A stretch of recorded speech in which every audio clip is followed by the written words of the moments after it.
How's everybody doing? Hotep, everybody. Hey, this is Michael Imhotep, founder of the African History Network, host of the African History Network show. It is Monday morning, May 7th, 2018. Monday, May 7th, 2018. Hope everybody's doing well. So many of you saw the interview I did Sunday night, May 6, 2018, with Professor Kaba Kamene from the Hidden Colors documentaries and Black Friday Elementary Genocide. And we dealt with Kanye West, mental slavery, the Stockholm Syndrome, and how Africans fought against the slave trade, And I did not get a chance to cover all the topics I had in my notes. And we only had 2 hours on the show. We had a lot to cover. So I wanted to, this is part two. This is after the show. This is part two. So I wanted to deal with some of the things I laid out in my notes that I did not have a chance to get to, okay? So everybody share this broadcast on your Facebook page, invite your friends to tune in. And we'll have this available on audio podcasts later today. The audio podcasts are all available at AfricanHistoryNetwork.com, AfricanHistoryNetwork.com, okay? The audio podcasts of our shows. And they're also on our iTunes channel at the African History Network show on iTunes, all right? So I talked about Kanye's comments, and you can check out a good article dealing with that. It's from AtlantaBlackStar.com. Kanye West slammed for slavery comments, slammed again for clarification. Kanye West slammed for slavery comments, slammed again for clarification. Then we know he talked about how it was all y'all there for 400 years. He said, you hear about slavery for 400 years. For 400 years, that sounds like a choice. Like you was there for 400 years and it's all y'all. It's like we're mentally in prison. We can talk about mental prison. Okay, we can talk about mental slavery. He said, I like the word prison because slavery goes too direct to the idea of blacks. He said, on Twitter, he tried to clarify it.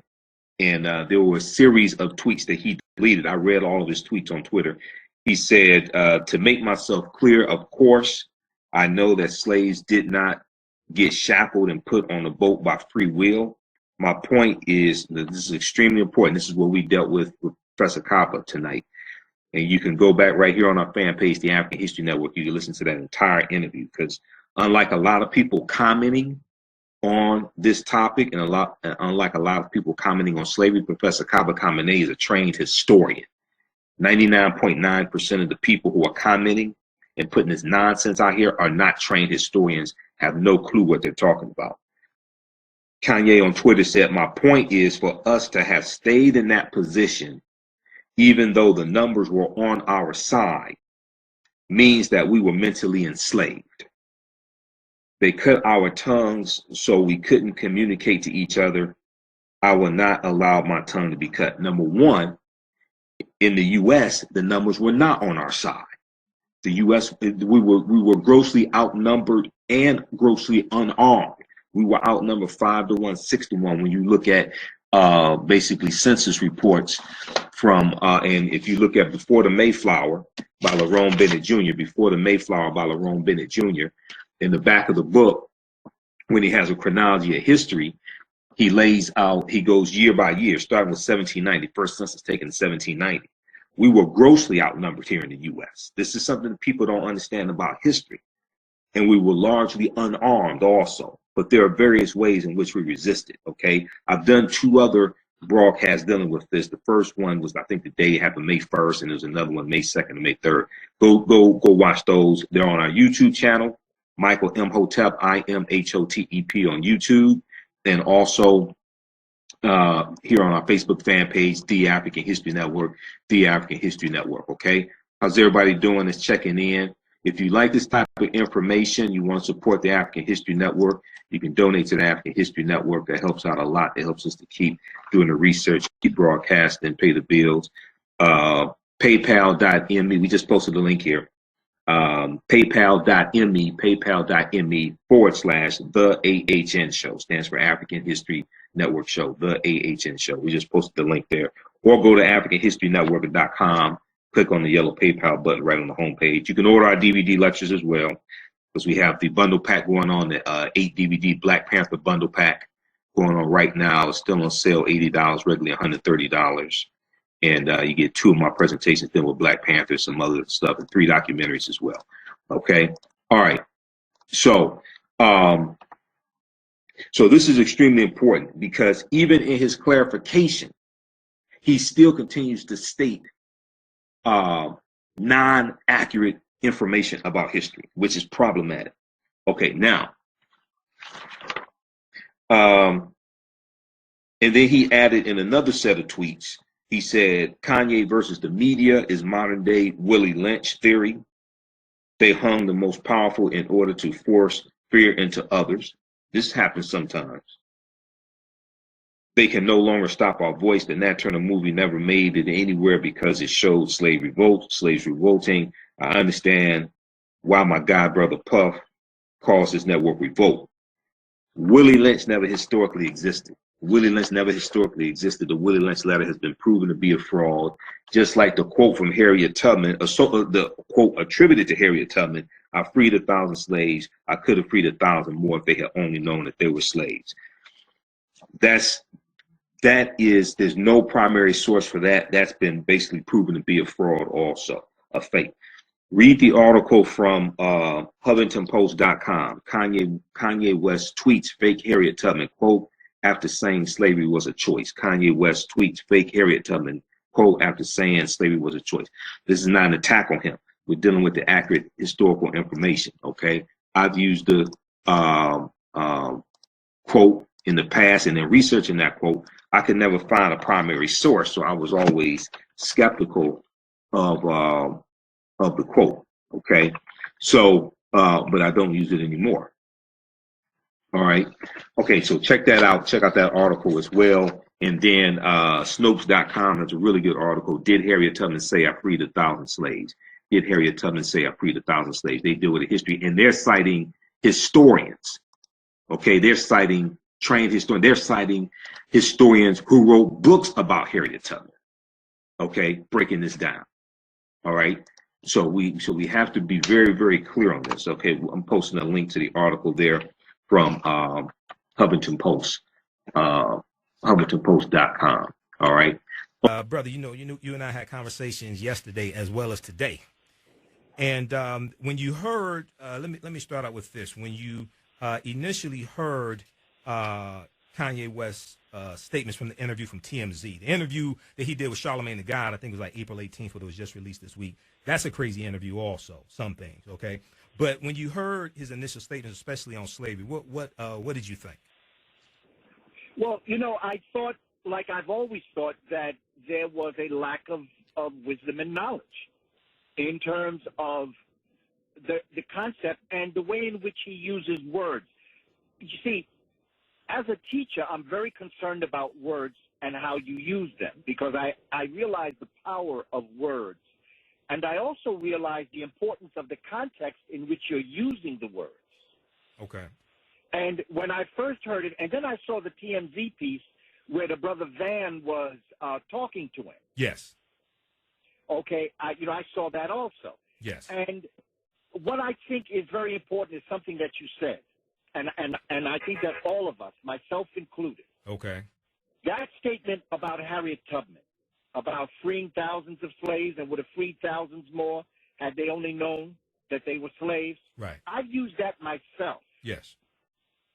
But when you find out that there is no primary source, when you find out that there is nothing historical that you can base it on, it sounds good, man. It's real catchy. Right. But you can't use it as evidence. The same thing with the Willie Lynch syndrome. Absolutely. When you find out that that doesn't exist, right. Because I talked about that at the time.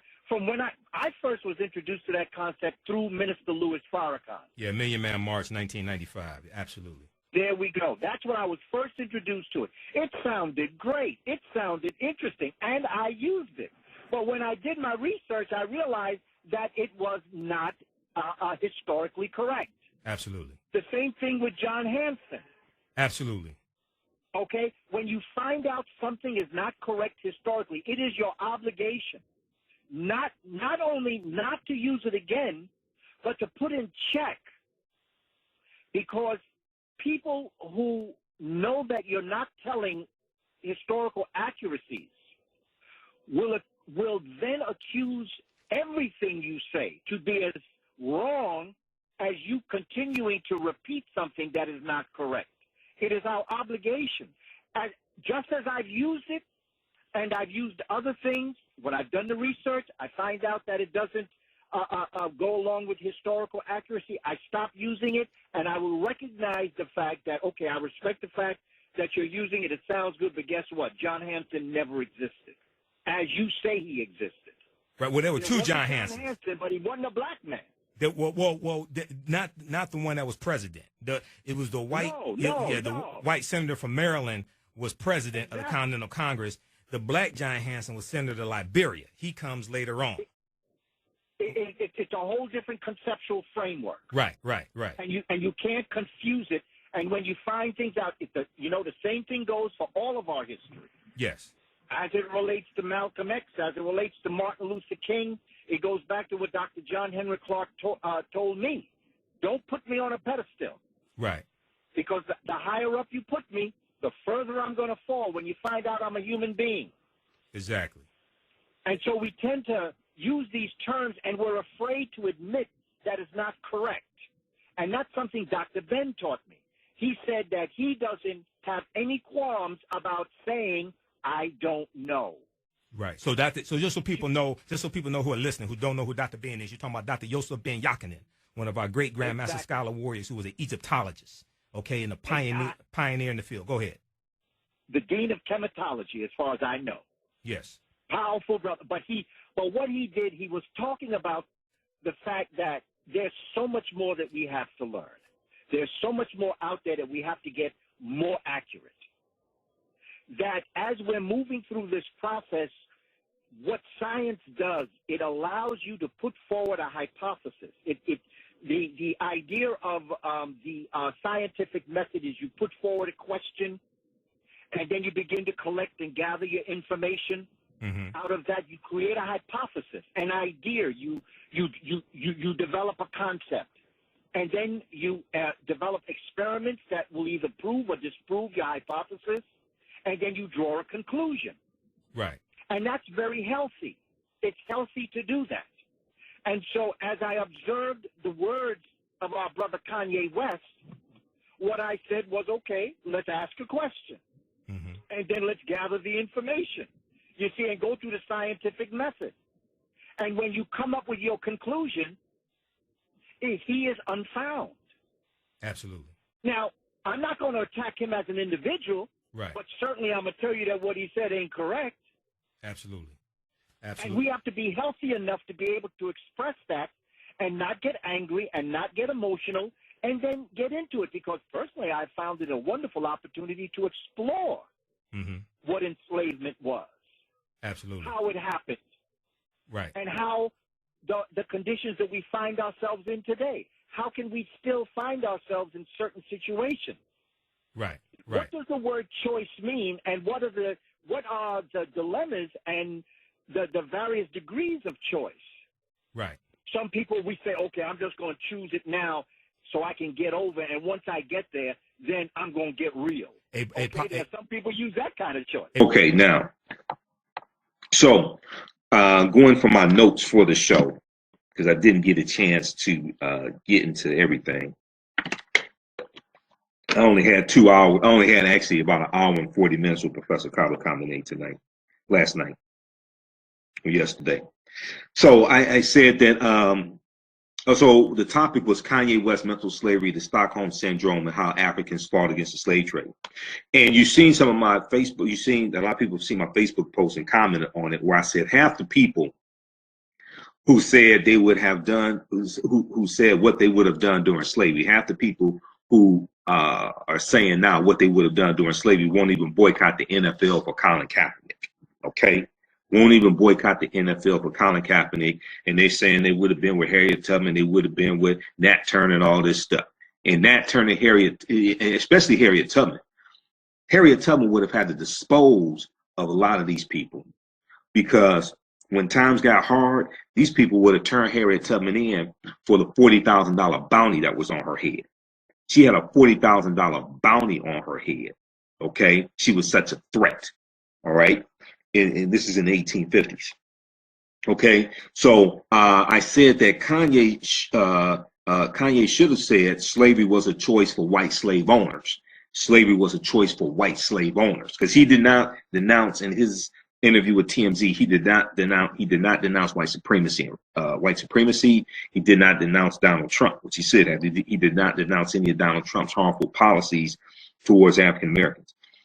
I also said in another Facebook post, I said blaming enslaved Africans for slavery instead of the Europeans who enslaved them is mental slavery. Blaming enslaved Africans for slavery instead of blaming the Europeans who enslaved them is mental slavery. Okay, so Kanye's talk about the 400 years. Kanye's talk about 400 years in slavery was a choice. Show a very poor understanding of history. He talks about mental slavery. We can talk about mental slavery. We can have a conversation about mental slavery. Let's look at a wealthy African-American man who can marry almost any African-American woman he chooses, intelligent African-American women, wealthy African-American women, but he chooses to marry a white woman who became famous for making a porno movie with Ray J. He can marry almost any African-American woman he wanted. He marries a white woman who became famous for making a porno movie with Ray J. That's how people found out about Kim Kardashian. We didn't know who the hell she was before then. Now, when he dies, who inherits his money? Then we see in 2013, you see Kanye wearing a jacket. It's like a greenish jacket with a Confederate battle flag patch on the arm of the jacket, the Confederate battle flag patch. Okay, and this was a symbol of terrorism for African Americans. Now, it's not the Confederate flag, it's the Confederate battle flag. See, people don't understand history. So the flag that people keep calling the Confederate flag never flew over the Confederate States of America. The Confederacy, the Confederate States of America, the Confederacy existed from 1861 to 1865. South Carolina was the first state to secede from the Union, December 20th, 1860, about 6 weeks after Abraham Lincoln becomes president-elect for the Republican Party, which was the party formed by groups of abolitionists just 6 years prior. The Republican Party was formed in March of 1854. Abraham Lincoln becomes president-elect, I think it was November 6th, 1860. December 20th, 1860, South Carolina becomes the first state to secede from the Union. Okay? That flag is called, that's the Confederate battle flag of Northern Virginia under General Robert E. Lee's army. Robert E. Lee was from Virginia. He was a slave owner. And there were some other smaller armies that had that flag as the battle flag. But that flag never flew over the Confederate States of America. That's not the Confederate flag. There were three flags that flew over the Confederate States of America from 1861 to 1865. That flag was never one of them. The flag that's on the Confederate, the flag that's on the General Lee car on the Dukes of Hazzard, that's not the Confederate flag. But people don't understand history. These white supremacists run around with this flag and run around with Confederate battle flag belt buckles, and it's on their car. And at the Donald Trump rallies and campaigns, it was all, you saw them all out in the parking lot. They have a poor understanding of history. That's not the Confederate flag. Okay? But it's a symbol of racial terrorism. Okay? So I said that he embraces Donald Trump, but has not denounced any of Trump's policies that are harmful to African Americans. Okay? He praises Donald Trump. He tweeted about the lowest unemployment rate for African Americans. He doesn't understand that. He doesn't give President Obama credit because the unemployment rate for African Americans was cut by more than half under President Obama. August 2011, it was 16.7%. By December 2016, it's 7.8%. It was cut by more than half under President Obama. Trump inherited a very healthy economy from President Obama. He gives President Obama absolutely no credit for that. 73 straight months of private sector job growth, 15.8 million jobs created. He gives President Obama absolutely no credit for that. We saw wages increasing actually in 2015 and 2016, and they were increasing at a higher percentage than they're increasing now under Trump. And Trump is saying wages are starting to go up. They were going up in 2015 and 2016. You just don't want to give President Obama any credit, okay, for this. All right. So, but when we look at Trump has reversed over 100 policies that President Obama has had in place. Trump redeclared the war on drugs, which is disproportionately going to negatively impact African Americans. That was May 12, 2017. His Attorney General Jefferson Beauregard Sessions III, okay, redeclares the war on drugs. You have Trump reversing President Obama's August 2016 initiative to not renew contracts for privatized prisons that house federal prisoners. Trump reversed that because Trump got almost $600,000 from Core Civic and Geo Group, which are basically the two largest owner-operators of privatized prisons in the country.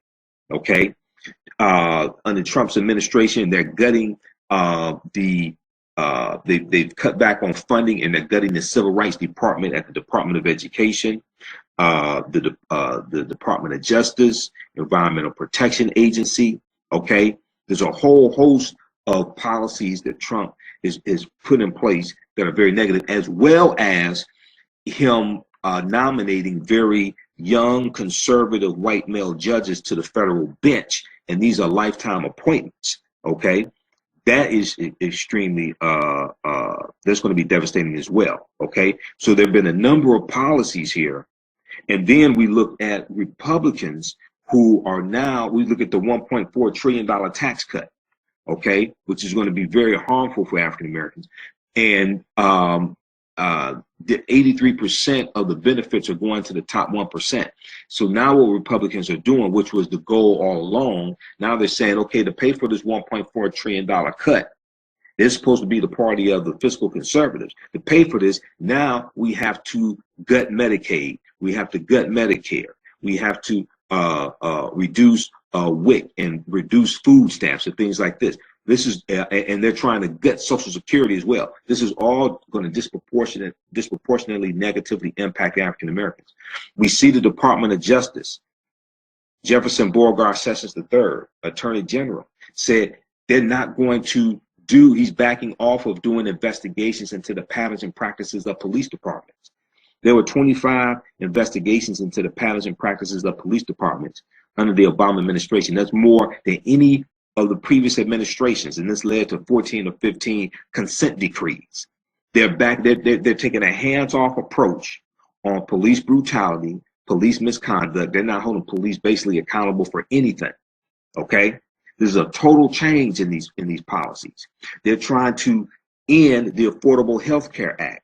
What people don't know is that because of the Affordable Health Care Act, the uninsured rate for African Americans reached its lowest point at 10%, meaning there were more African Americans who had health insurance because of the Affordable Health Care Act than any other time in the history of this country, which then led to the longest average life expectancy of 72 years for African Americans as well. People need to read the document, Progress of the African American Community in the Obama administration.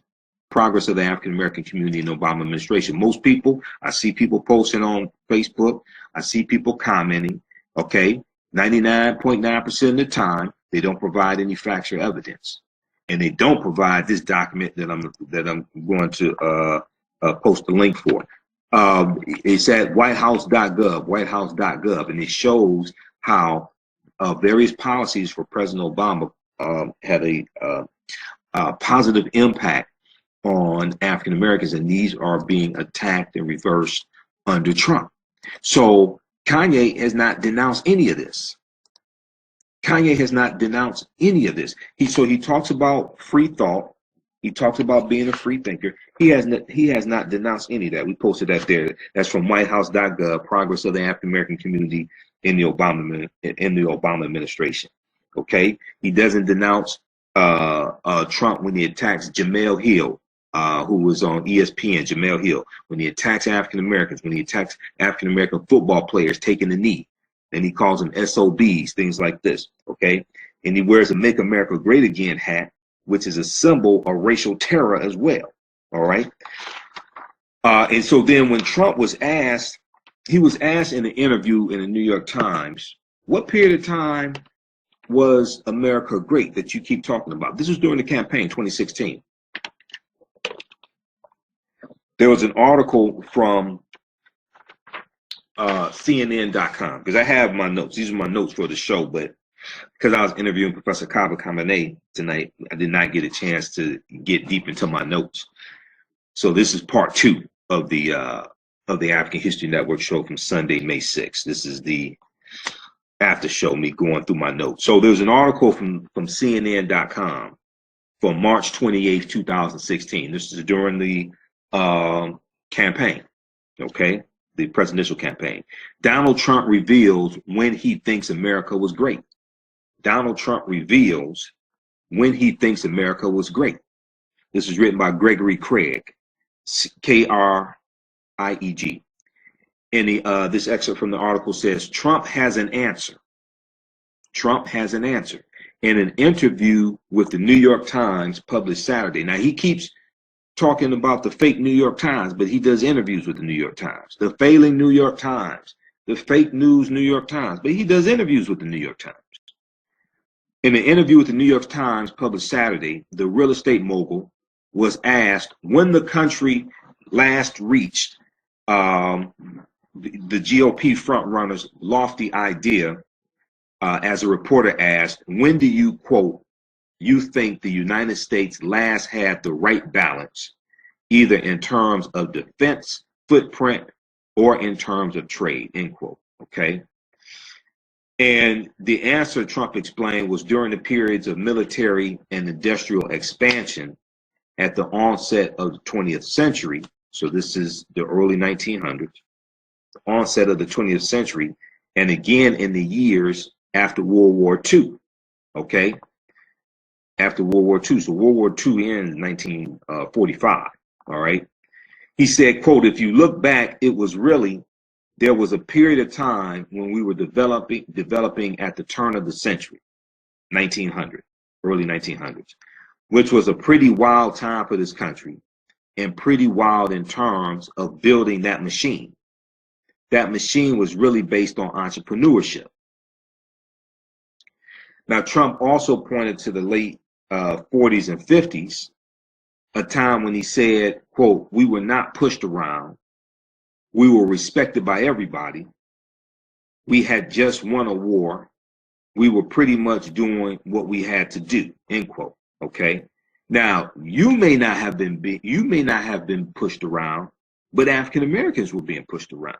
So the times that he's talking about going back to when America was great again, early 1900s was an increase in racial terror for African Americans, because 1895 to 1915 is when you see the biggest spike in Confederate monuments being erected, because 1895 is the year before Plessy versus Ferguson Supreme Court case, okay, which cements the Jim Crow laws, okay? And then we know that you're going to have a huge increase in racial terror in the country. You have a increase in Confederate monuments, increase in lynchings. And then 1914, World War I starts. 1915, we see the movie The Birth of a Nation comes out, and this causes race riots in the streets, okay? The film The Birth of a Nation. So you have the 1900s, And also during that period of time, when you have because Plessy versus Ferguson, right? You have a reversal and an attack on the rights of African Americans as well. So then he said 1940s and 1950s. Oh, you mean before the Civil Rights Act in 1964, before the Voting Rights Act in 1965, okay? And then Brown versus Board of Education desegregation case of 1954 is going to bring about a whole new round of attacks on African Americans. So we're going to see 1955 to 1970 is the second period of time when you have that's the second period of time when you have the second largest amount of Confederate monuments erected. And these Confederate monuments are erected as a symbol of racial terror to African Americans, as a direct backlash to any progress we were making or trying to make. And they were designed to keep us in our quote unquote place in this country. Okay. And you're going to see that you have a lot of the schools that are named after Confederate soldiers and Confederate generals and Confederate heroes is going to take place right after Brown versus Board of Education in 1954. It's going to take place like 55 and on, as a direct backlash to Brown versus Board of Education. Okay. All right. So check out that article from CNN.com. Donald Trump reveals when he thinks America was great. Donald Trump reveals when he thinks America was great. Okay. That's from CNN.com. Okay. All right. Now,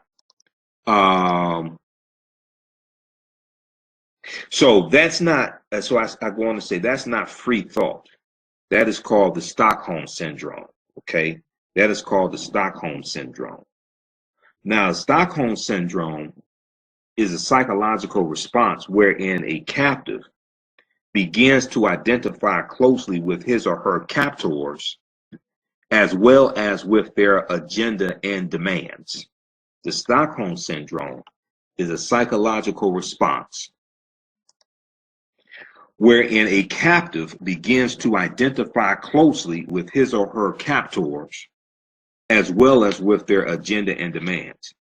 Now, the name of the syndrome is derived from a botched bank robbery in Stockholm, Sweden. In August of 1973, 4 employers of the Severages Credit Bank, Kreditbank, the credit bank, were held hostage in the bank's vault for 6 days. Okay, 4 employees, August 1973, held in the bank's vault hostage for 6 days. During the standoff, a seemingly incongruous bond developed between captive and captor. One hostage, during a telephone call with Swedish Prime Minister Olof Palme, Palme, stated that she fully trusted her captors, but feared that she would die in a police assault on the building. She fully trusted her captors, but feared she would die in a police assault on the building. Okay.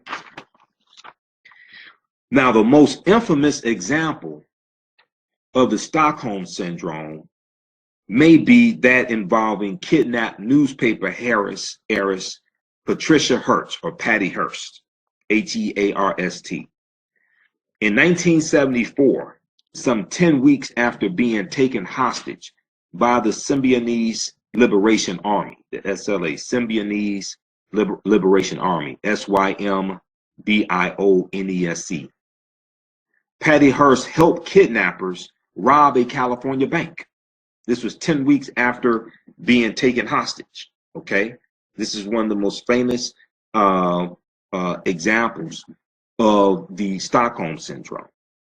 Now, for more information on the Stockholm Syndrome, go to Britannica. You can read the article they have there at Britannica.com. Encyclopedia Britannica's website, Britannica.com, Britannica.com. And just search for Stockholm Syndrome. Now, Colin Kaepernick recently, when Michael Vick had some comments about Colin Kaepernick, and Michael Vick, NFL quarterback Michael Vick, said that for Colin Kaepernick to be picked up by a team, he basically cut his afro, right? I think it was on his Twitter account or Instagram. I think it was Twitter. Colin Kaepernick tweeted the definition of the Stockholm Syndrome, okay? And here's what he tweeted. The Stockholm Syndrome appears when an abused victim develops a kind of respect and empathy towards their abuser.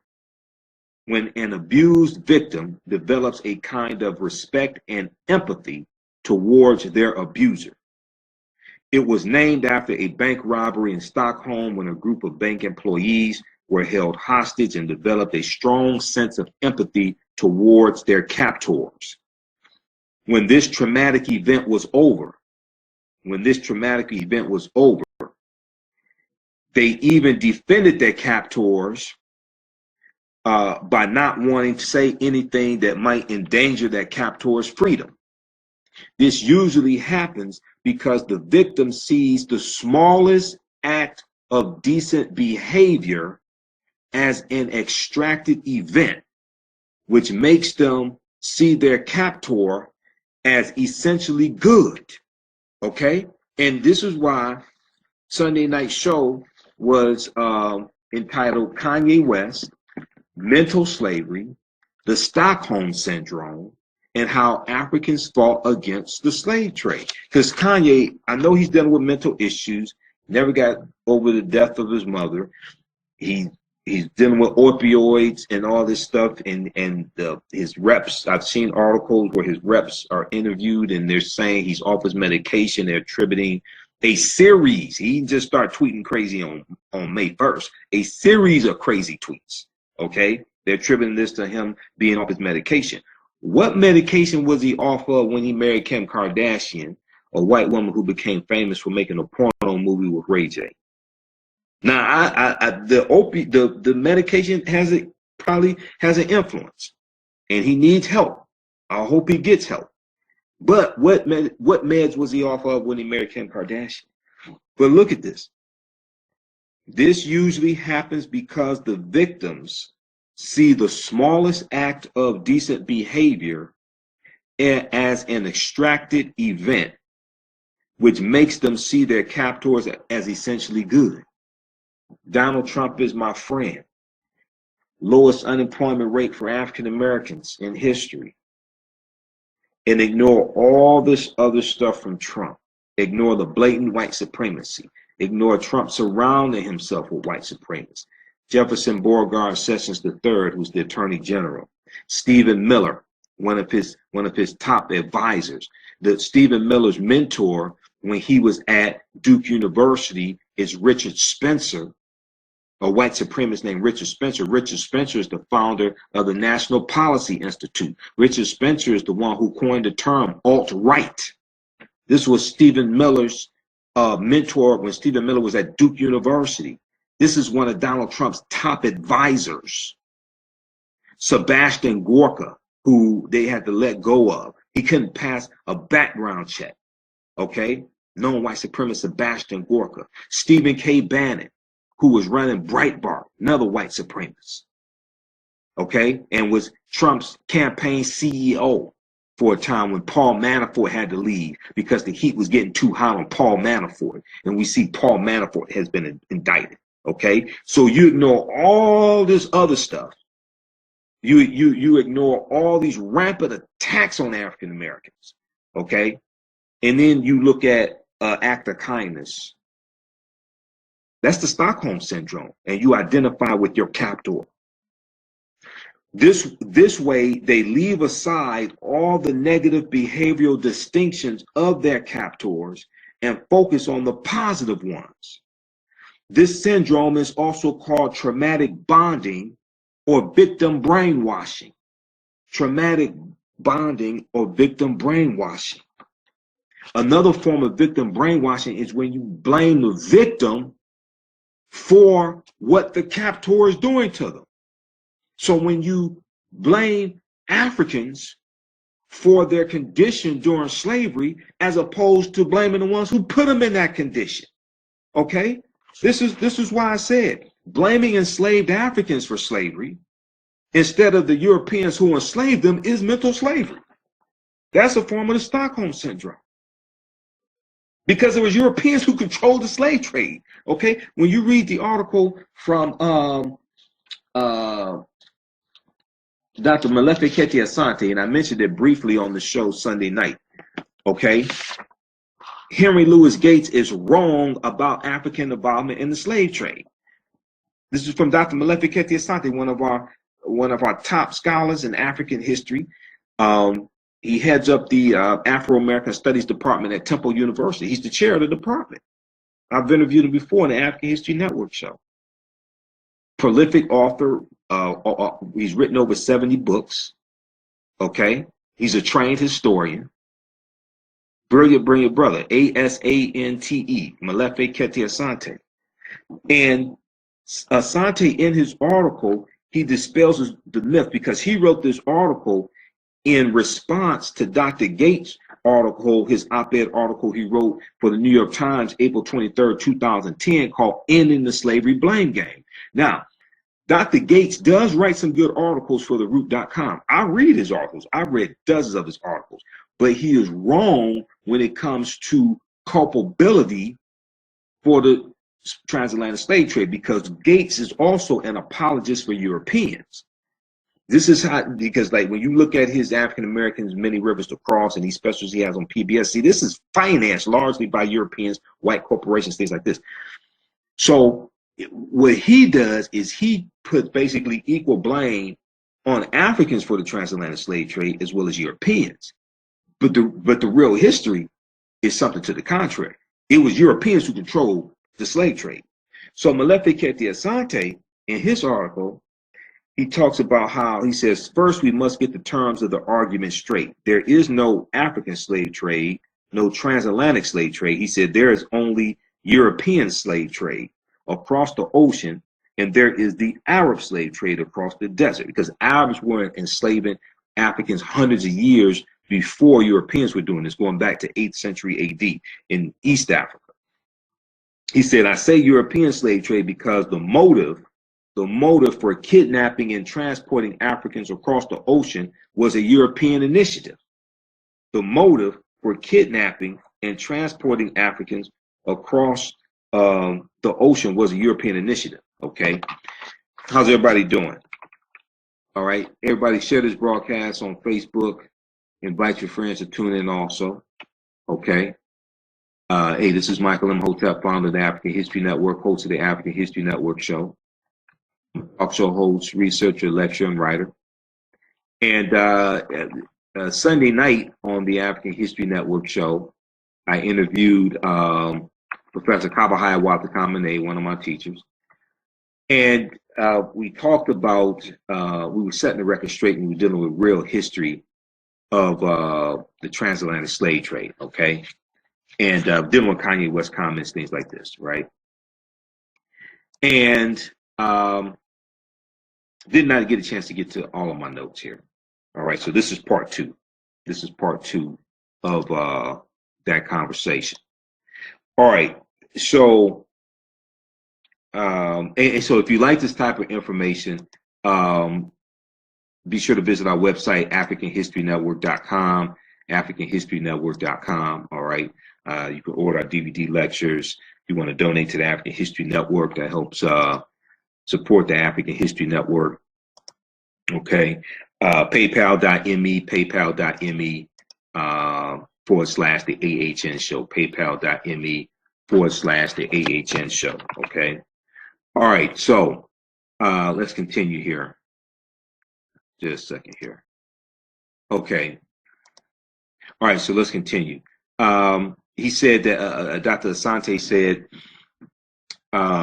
Gates, referring to Henry Louis Gates, he said Gates attempts to show Africans as being equally culpable with Europeans in the enslaving of Africans in order to argue in his narrative superstructure that it is difficult to say who should pay reparations. See, this is the whole thing behind Gates' game, okay? To absolve Europeans of responsibility for paying reparations. This is what this is about, all right? So he said he said Gates attempts to show Africans as being equally culpable, okay, with Europeans in the enslaving of Africans in order to argue in his narrative superstructure that it is difficult to say who should pay reparations. All right. Now, Asante goes on to say, it is not difficult at all. It's not difficult at all. One only has to ask the question, quote, who traveled to Africa in search of captors? Who created an entire industry of shipbuilding, okay?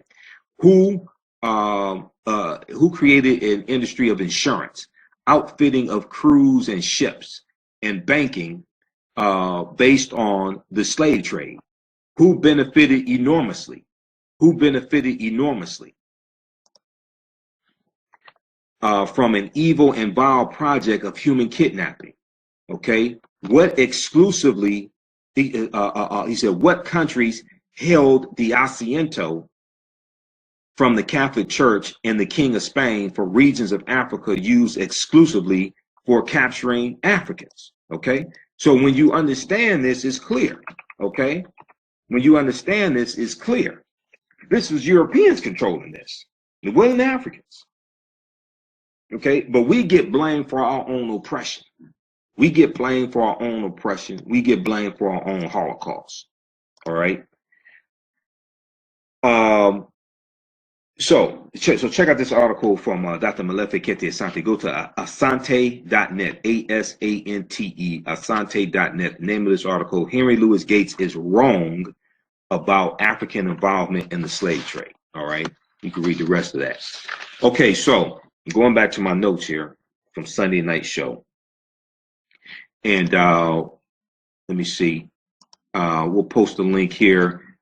Those just tuning in. Also, we have the weekend sale continues for one more day.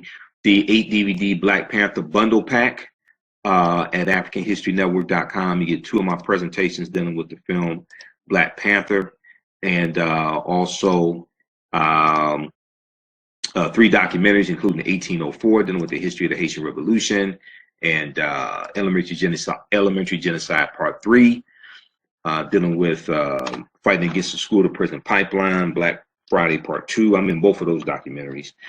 And then some of my other presentations as well. That's on sale, $80, regularly $130 at AfricanHistoryNetwork.com. Okay, so I'll go on to say, he's quiet when Trump called African nations and Haiti S-hole countries. Kanye West is quiet about that.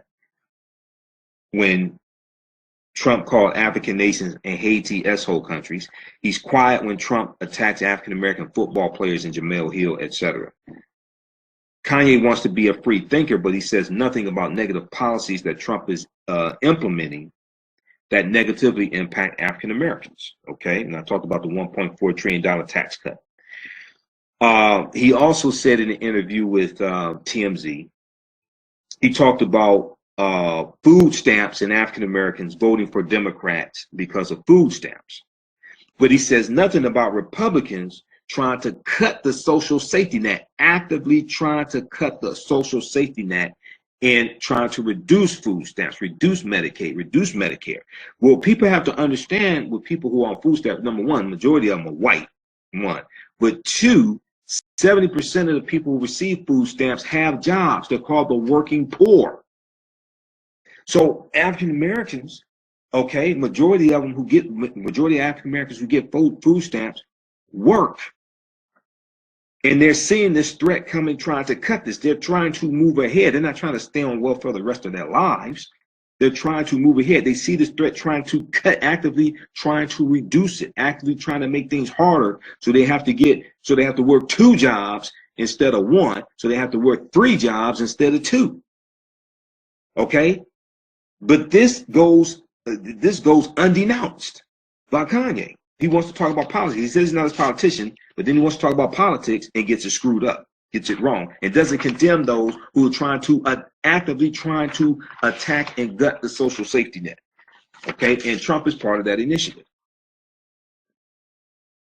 All right, so those are from my notes that I did not get a chance really to get to Sunday night. Okay, all right, now. Okay, so there was an article from Time.com, Time Magazine. There's an article from Time.com called The Real Lesson of Kanye West's Take on Slavery According to an Expert. Now, this is not beating up on Kanye. I'm dealing with history. This is not beating up on Kanye. He needs help. I hope he gets help. He needs to get himself a sister also. Other things, see, if he was with a real black woman, a real sister would not let him go out here and keep making a fool out of himself like this. A white woman would, but a real sister would not let him keep going out here making a fool out of himself like this. I'm just saying. All right.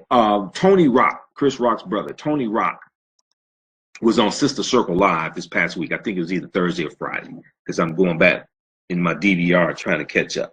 So he was either on Sister Circle Live, it was either Thursday or Friday. And they were talking, and they brought up the question about Kanye. And he said that, Tony Rock said, the saying goes, behind every great man is a great woman. Okay. Now, I'm not saying a woman being subordinate, being unseen or unheard. I'm not saying that. But, supporting, right?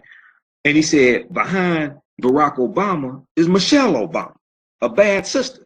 Because when you look at the law firm they worked at, she was his boss, but she's supporting Barack. So he said, who's behind Kanye? Behind every great man is a great woman. Look at Barack Obama, he has Michelle. Who's behind Kanye? Now, if he had a real sister, she would not let him go out here and keep making a fool out of himself and disgracing himself like this, all right?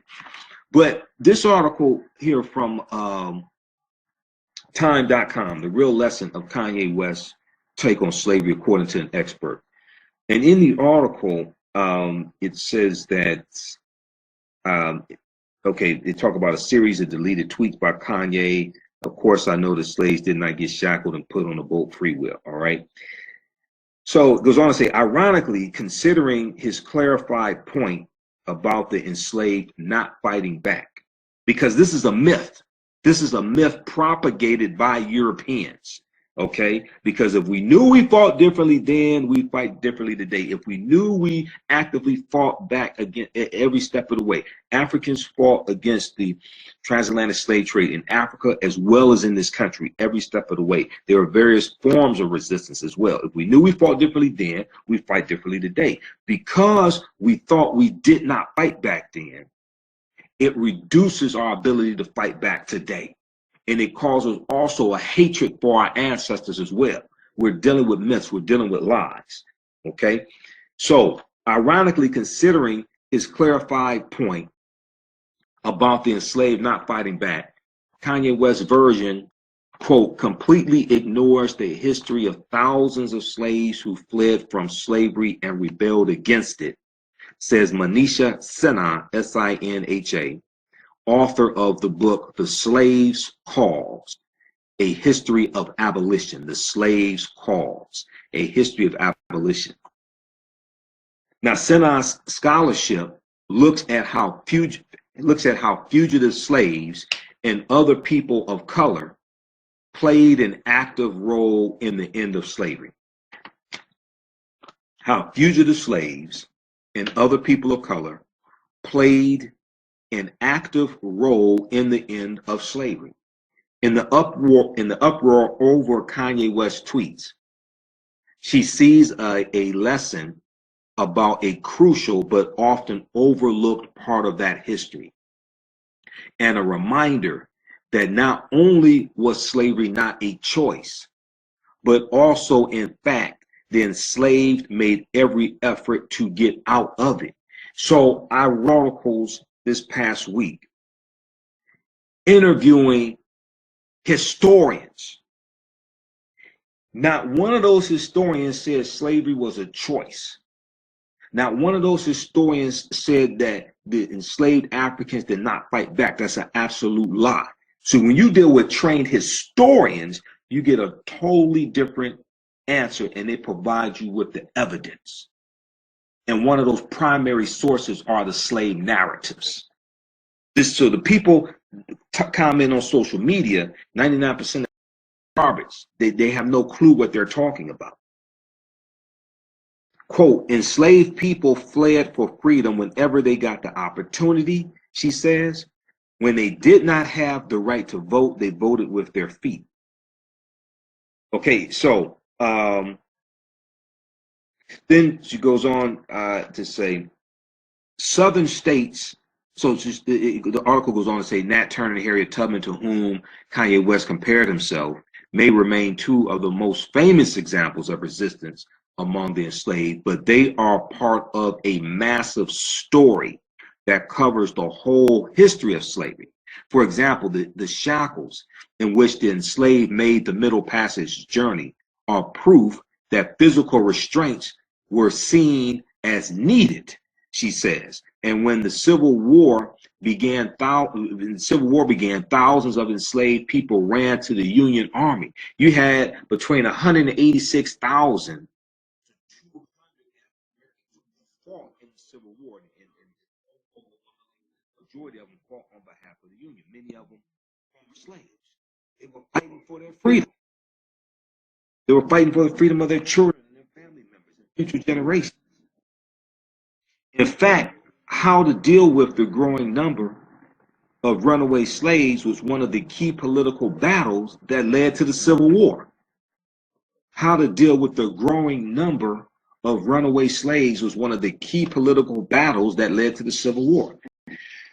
So she goes on to say that Southern states wanted to enforce federal fugitive slave laws, and Northern states resisted. So we know President George Washington signed the Fugitive Slave Law in 1793. Quote, Northern states even passed personal liberty laws to protect some of these slaves who were coming into the North. When their masters took them to free territory and free states, slaves sued their masters for their freedom. They used the law even when they did not have the right to vote. Most famously, Dred Scott tried and failed to sue his master's family for freedom on the basis that they had once lived in free territory.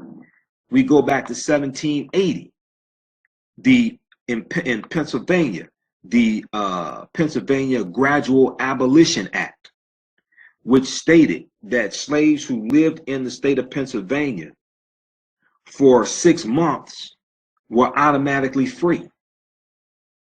And then also it stated that slaves became free on their 28th birthday.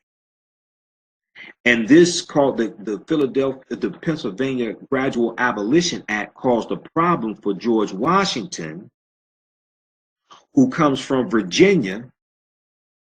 And when he becomes president, he doesn't live in the White House in Washington, D.C. because it's not built yet. He lives in the White House in where? Pennsylvania. So this causes a problem for George Washington when he's bringing his slaves into Pennsylvania. So what he did was he would rotate out his slaves in Pennsylvania before they reached the 6-month mark and automatically became free. There's an article from the New York Times called George Washington's Slave Catcher. George Washington's Slave Catcher. And it's written by African-American female historian. I forgot the sister's name. It's not Dana Ramey Berry. It's I'll I'll pull it up. I forgot the sister's name because she wrote a book about Ona Judge. Ona Judge was a 22-year-old female slave of George Washington and Martha Washington who ran away. And she wrote a book called Never Caught. Let me pull up this article, George Washington, slave catcher. Okay. This is from the New York Times. Okay. There's a whole history. African people fought to step it away in this country and on the continent of Africa. But see, the people who are saying we did not are not trained what they say. Okay, so northern states even passed personal liberty laws to protect some of these slaves who were coming into the north. When their masters took them to free territory and free states, okay, slaves sued their masters for freedom. All right. A look at what slaves wrote and sang during the period also shows that they were the opposite of mentally enslaved. This is going to the slave narratives, primary source. Okay. A look at what slaves wrote and sang during that period also shows that they were the opposite of mentally enslaved.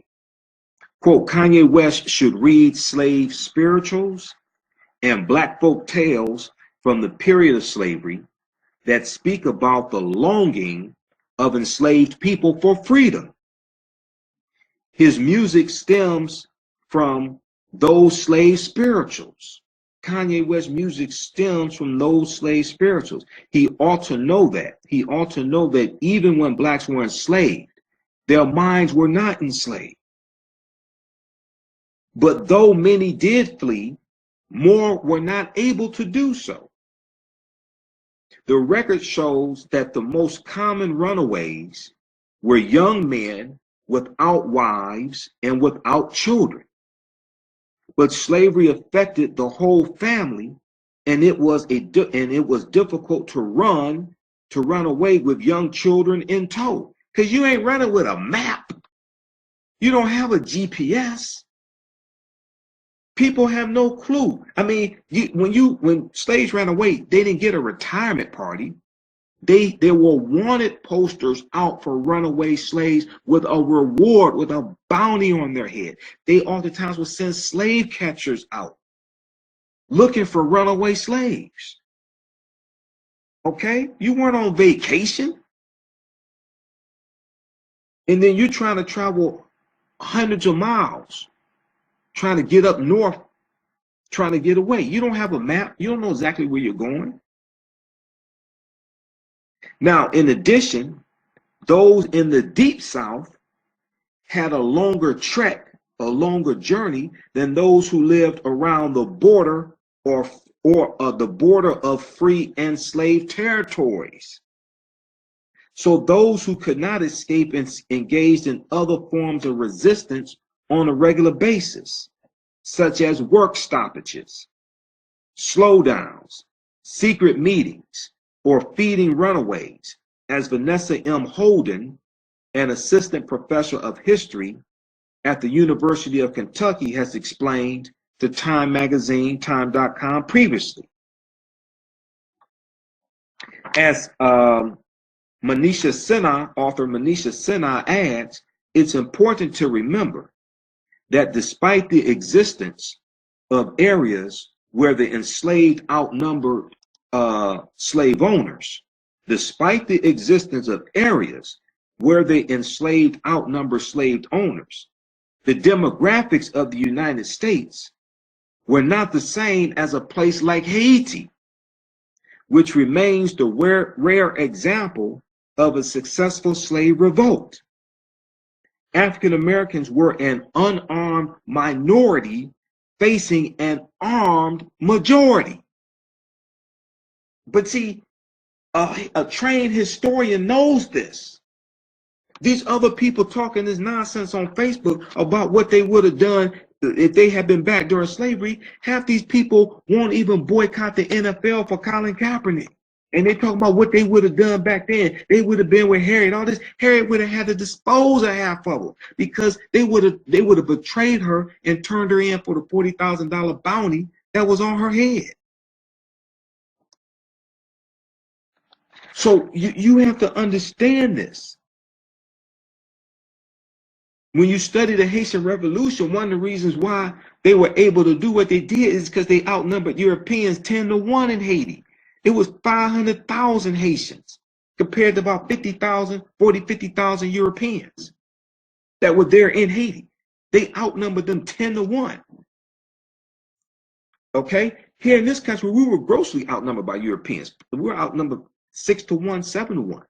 Look at before the Mayflower, look at the census reports. Because the census started in 1790, first census taken in 1790. And one of the reasons why the census was created was to keep track of the population of enslaved Africans to Europeans and African people and African Americans in general, but especially enslaved Africans. And then you could look each 10 years, because he has a chronology of history in the back of Before the Mayflower, Lerone Bennett Jr. And you could look at each 10 years and you can see the census numbers. So the article from time.com goes on to say, name this article, The Real Lesson of Kanye West's Take on Slavery, according to an expert. Quote, in the American South, the extraordinary achievement of African Americans has been surviving slavery and being able to resist it and developing alternative sources of self-worth. Okay? Manisha Sinha went on to say, she said, I think Kanye should learn that history and be humbled by it. I think he should learn that history and be humbled by it. Okay? So you can check out the rest of that article. Okay? That's from time.com. The Real Lesson of Kanye West's Take on Slavery, according to an expert. All right. Okay.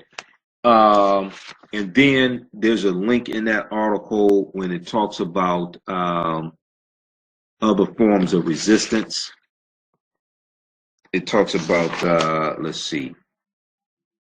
So those that could not escape engage in other forms of resistance on a regular basis. There's a link there.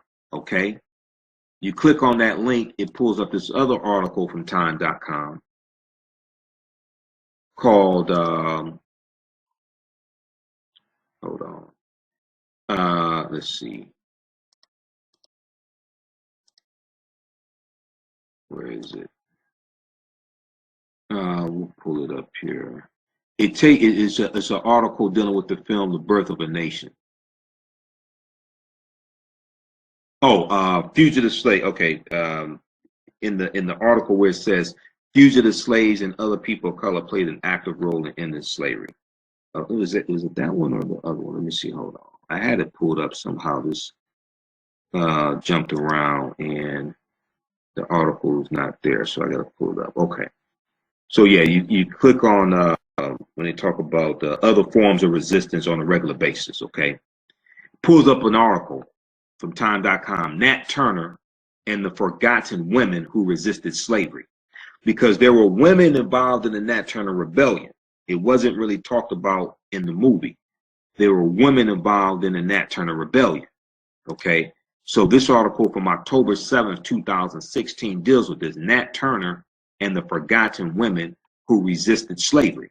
Okay, and just an excerpt of the from the article says, the 1831 slave rebellion, that is the inspiration for the new movie, The Birth of a Nation, is commonly known as Nat Turner's Rebellion, after the enslaved man, played by Nate Parker, who led the uprising that left dozens of people, including children, dead. Now, I'm not attacking the film. You all know, you saw my Facebook Live broadcast, I defended the film. I said people should go support it. I'm not attacking the movie. Okay. And not only that, I read Nate Parker's book that he put out which was the official companion to the movie. And the book is called The Birth of a Nation, which gives all this background information on the making of the film. And there's a historical chapter in there also dealing with historical information about the Nat Turner Rebellion. Okay, so I'm not beating up on the film or anything like that. I don't want you to misunderstand that. All right, I'm trying to bring up this article. I had to refresh Firefox. I'm trying to bring up this article here from New York Times. George Washington's slave catcher. Yeah, Erica Armstrong Dunbar. That's the sister. I was trying to think of her name. Brilliant historian. And she wrote a book called Never Caught. Never Caught is about Ona Judge. Ona Judge, 22-year-old enslaved African American female who ran away from George Washington's plantation, his Virginia plantation. And she was never caught. He sent slave catchers out after her, things like this. She was never caught, okay? This is from the New York Times, February 16, 2015. And we'll post this article here. Okay.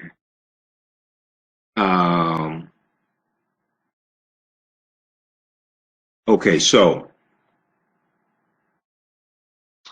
all right, so let's continue here. So to read that article, George Washington, slave catcher, very good article.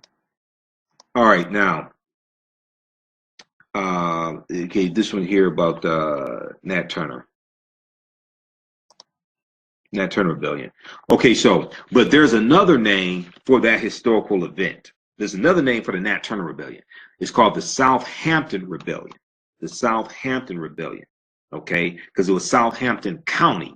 If I remember correctly, that was the name of the county that it was in. So the rebellion's in Virginia, but the county that the rebellion took place in was Southampton, okay? The Southampton Rebellion is what that rebellion is also called, after the Virginia county in which it took place, yeah.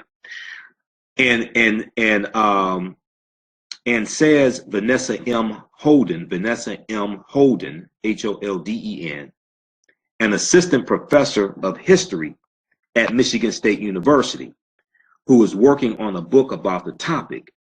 That name is a more accurate description of what actually happened. Now, this is not to take anything away from Nat Turner, but there were enslaved African women involved in the rebellion also, and that's not talked about, okay?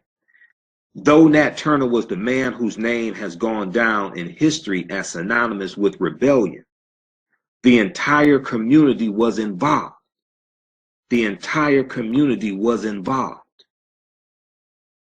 Vanessa M. Holden, an assistant professor of history at Michigan State University, recalls reading about the rebellion as an undergraduate student and realizing that almost everything she could find approached the event in one of two ways. One, dissecting Nat Turner's character to figure out why he had instigated the uprising, or two, examining the broad implications and impact of what he did. There was little time spent on the rest of the people who participated, and especially little time spent on the women. She said, quote, "There's a broad misconception that it's almost impossible to find material about enslaved women. But when I'm asked what sources I look at, I actually look at the same sources everybody else looks at. I just ask, where are the women?" Okay. The article goes on to say, and in fact, though the only person among the dozens tried for the rebellion, put on trial, tried for the rebellion and executed by the state was a woman. Okay. Only one was a woman who was tried and executed. Vanessa M. Holden says she has found plenty of evidence from court records and other sources that women were deeply involved in what happened. Women were deeply involved in the Nat Turner Rebellion, in the Southampton County Rebellion. The involvement of the women who did hang the involvement of the woman, the woman who did hang was undeniable. She held her mistress down to try to ensure that the rebels would kill her. But her mistress lived to tell the tale, and many others who were not found guilty were just as implicated as some of the men who were later executed. For example, both women and men were spotted near the sites of murders along the route of the uprising. In addition, historians have shown that free women of color and enslaved women were deeply involved in the work of quote unquote everyday resistance to slavery. That resistance could take forms that ranged from work stoppages or slowdowns to sheltering and feeding runaways. They were involved in illicit meetings that kept the Black church alive, and they were crucial conduits for information. Vanessa M. Holden, assistant professor of history at Michigan State University, went on to say, quote, women were essential to those sorts of everyday actions. They're not afterthoughts, and they're not being told what to do by men. They're actually orchestrating these kinds of actions every single day, end quote. All right, so you can read the rest of this article here. This is from time.com, Time Magazine, time.com. Nat Turner and the Forgotten Women Who Resisted Slavery. Nat Turner and the Forgotten Women Who Resisted Slavery. Okay, check out that article. All right, how's everybody doing? Hey, this is Michael Imhotep, founder of the African History Network, host of the African History Network show. I'm a talk show host, researcher, lecturer, and writer. Sunday night on my show, Sunday, May 6th, I interviewed one of my teachers, Professor Kaba Kamene, who's a historian. He's in the Hidden Colors documentaries. We're in the Black Friday documentaries together. And we talked about Kanye West, mental slavery, the Stockholm syndrome, and how Africans fought against the slave trade. And there were some topics I did not get a chance. There were some notes and things like that in articles I did not get a chance to talk about or share. So this is part 2, okay? Hey, if you like this type of information, you can support the African History Network a couple of ways. One, if you want to donate to the African History Network, 5, 10, 15, 20 or more. PayPal, paypal.me/the AHN show, paypal.me/the AHN show, or go to AfricanHistoryNetwork.com, click on the yellow donate button there. We just posted the link here also. And also, you can order our DVD lectures at all of my DVD lectures are there at AfricanHistoryNetwork.com. And we have a bundle pack going on right now, 8 DVD Black Panther bundle pack. You get 5 of my presentations, including 2 dealing with the film Black Panther, and also 3 documentaries. And I'm in 2 of those documentaries, Elementary Genocide Part 3 and Black Friday Part 2. All of these bundle packs on sale, $80, regularly $130. And then I teach online courses. So we have them all on demand now. And we have a bundle pack for those courses also. They're on sale, $60, regularly $130 right now. It's a bundle pack. About 10 of them I threw in there. And the most extensive one is called Ancient Kemet, the Moors, and the Ma'afa, Understanding the Transatlantic Slave Trade, what they didn't teach you in school. Ancient Kemet, the Moors, and the Ma'afa, Understanding the Transatlantic Slave Trade, what they didn't teach you in school. That is a 14-hour, 7-session online course. There's about 20 hours of bonus content. And these are all on demand. So you can watch them anytime, go at your own pace. I'm doing a PowerPoint presentation, have video clips, book references, articles, all that, okay? So we posted the link there for the online course.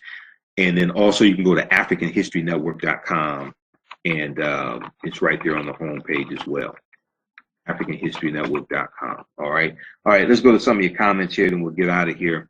because I wanted to make sure, because I had all this stuff laid out. And see, Sunday was crazy because Saturday night I only got 2 hours of sleep. Why? Because I was doing a lecture in Detroit at Nandy's Knowledge Cafe, dealing with the film Black Panther, a Black Panther analysis, African history, culture, and Afrofuturism. That's one of the lectures in that 8 DVD bundle pack, and you can buy it separately also at AfricanHistoryNetwork.com. So that lecture was over at 6.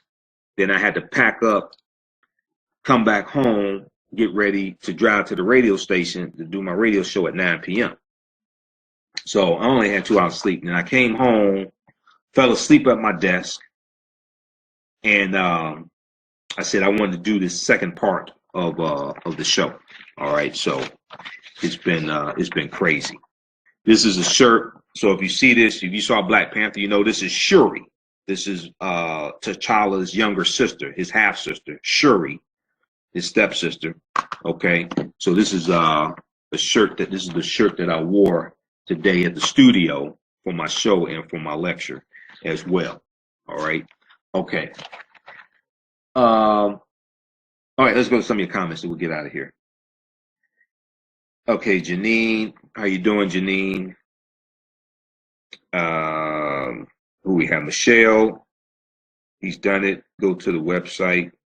Okay, what are you talking about? Janine, Michelle, website, AfricanHistoryNetwork.com. And when you buy the DVDs, when you donate to the African History Network, that helps us keep doing this research. Because this stuff is time consuming. This stuff costs money. It helps us to pay the bills, stay on the air, keep broadcasting. Henry said, y'all kill me. I ask so ignorant with money and don't know what to do with it. You don't know which topic to talk about. I don't know what you're talking about, Henry. You can clarify that statement. Maybe I can address it. Kafo said, we're still unarmed and outnumbered, though can't afford to be both.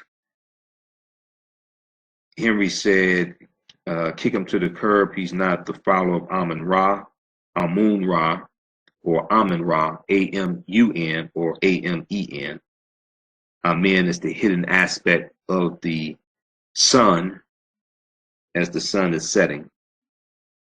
Amun-Ra. He said, or the laws of Ma'at. Okay. Ma'at is the personification coming out of ancient Kemet of truth, justice, righteousness, harmony, balance, order, and reciprocity. Okay. The 7 virtues or laws of Ma'at. And then you have the 42 negative confessions, or you have the 42 admonitions of Ma'at. And this is where the 10 Commandments come from. Kenny said, this is great teaching this morning. Man, this is still nighttime for me. I'm in the bed. This is still nighttime for me. All my days are running together. Ron said they would have been snitches.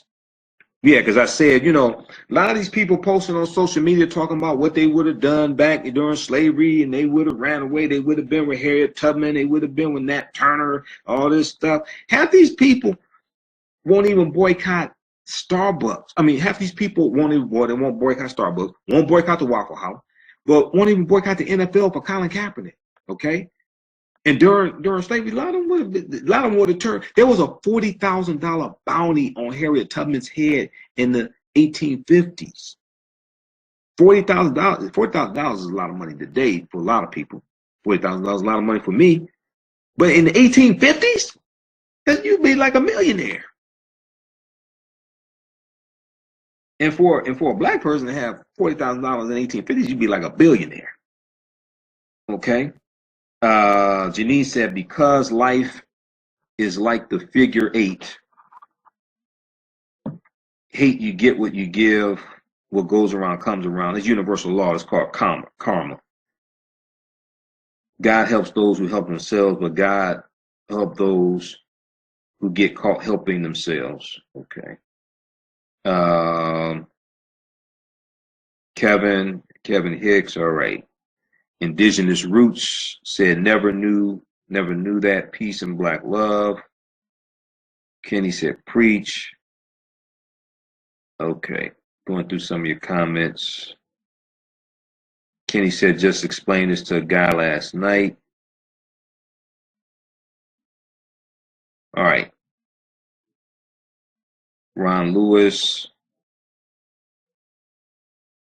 So your name is, yes, no board, am I saying that right?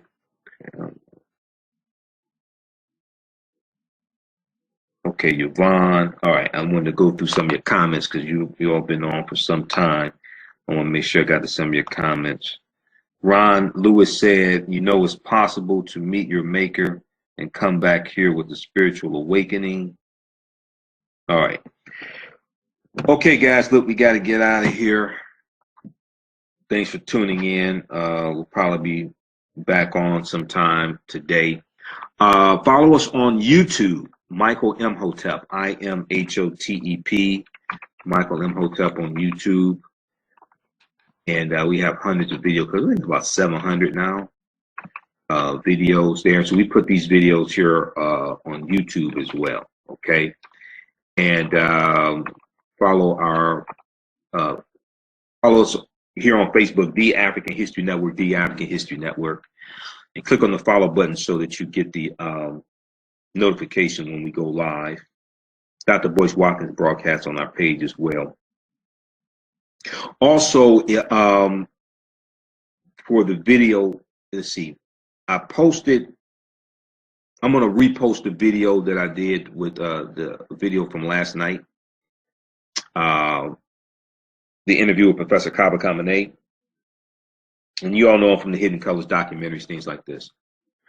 Because what I'm saying and what I'm explaining to people, because you have this misinformation floating around on social media that the solution to end the transatlantic slave trade was for an enslaved African people to commit suicide. And you have people saying that we did not fight back, which is an absolute lie.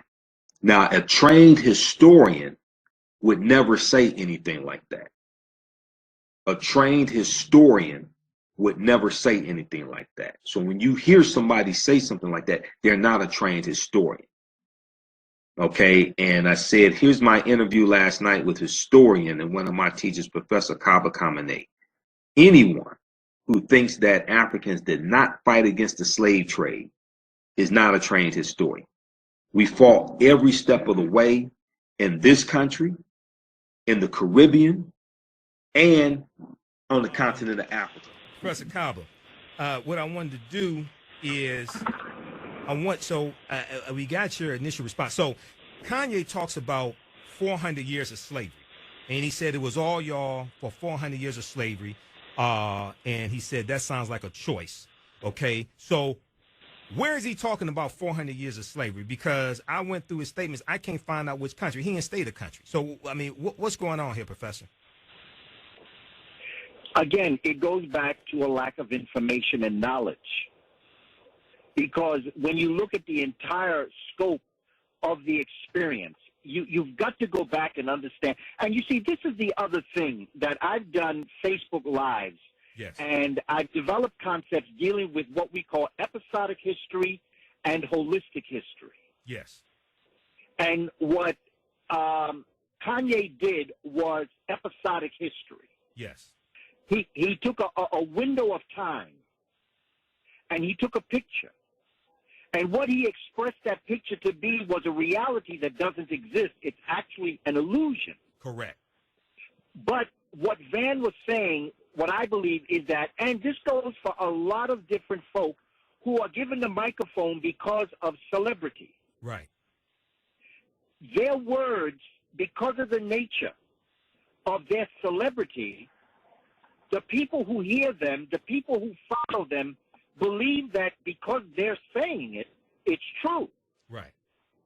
And that's what I believe Van was saying about having a big voice. Mm-hmm. That you have to be careful.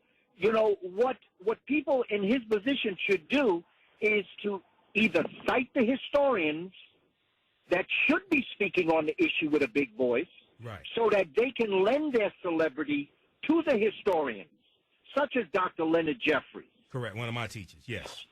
Such as Dr. Wade Nobles. Yes. Oba Tashaka. We could go Professor through the James list Small. of the scholars. Professor James Small. Small. Yes. Absolutely. Another and one of my teachers. Dr. Yes. Rosalind Jeffries. We could go Yes. through the list. Yes. They're there. Yes. But the thing is that he chooses to use his voice as if he knows what he's talking about. And it becomes detrimental. Now, he is correct. He has a right to speak, just as we have a right to speak. Correct.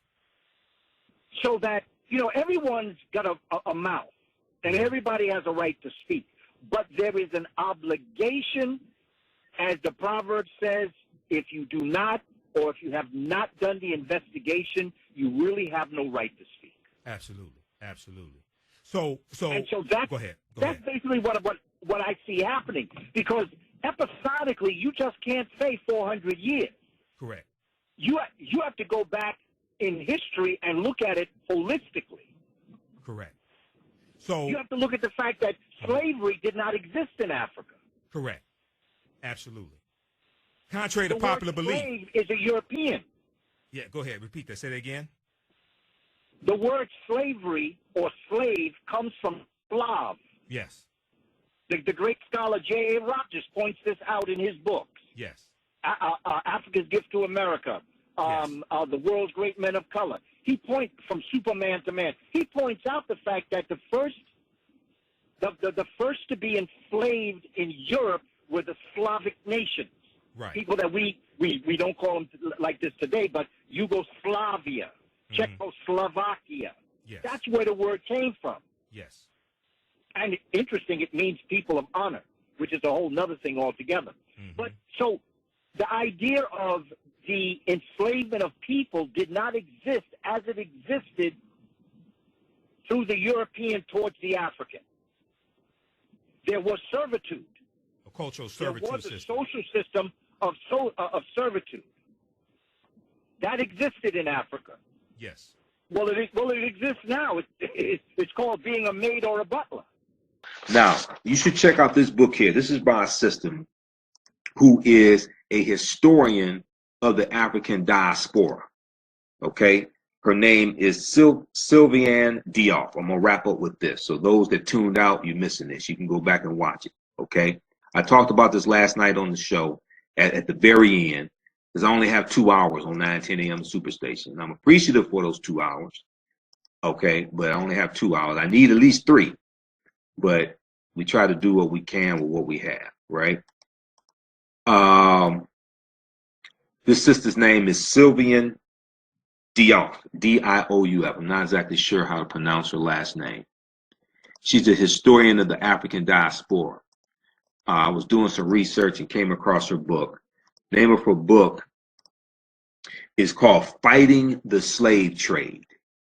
Fighting the Slave Trade, West African Strategies. Okay, it came out in 2003, and I'm going to post a link to her website here on the thread of the broadcast. All right,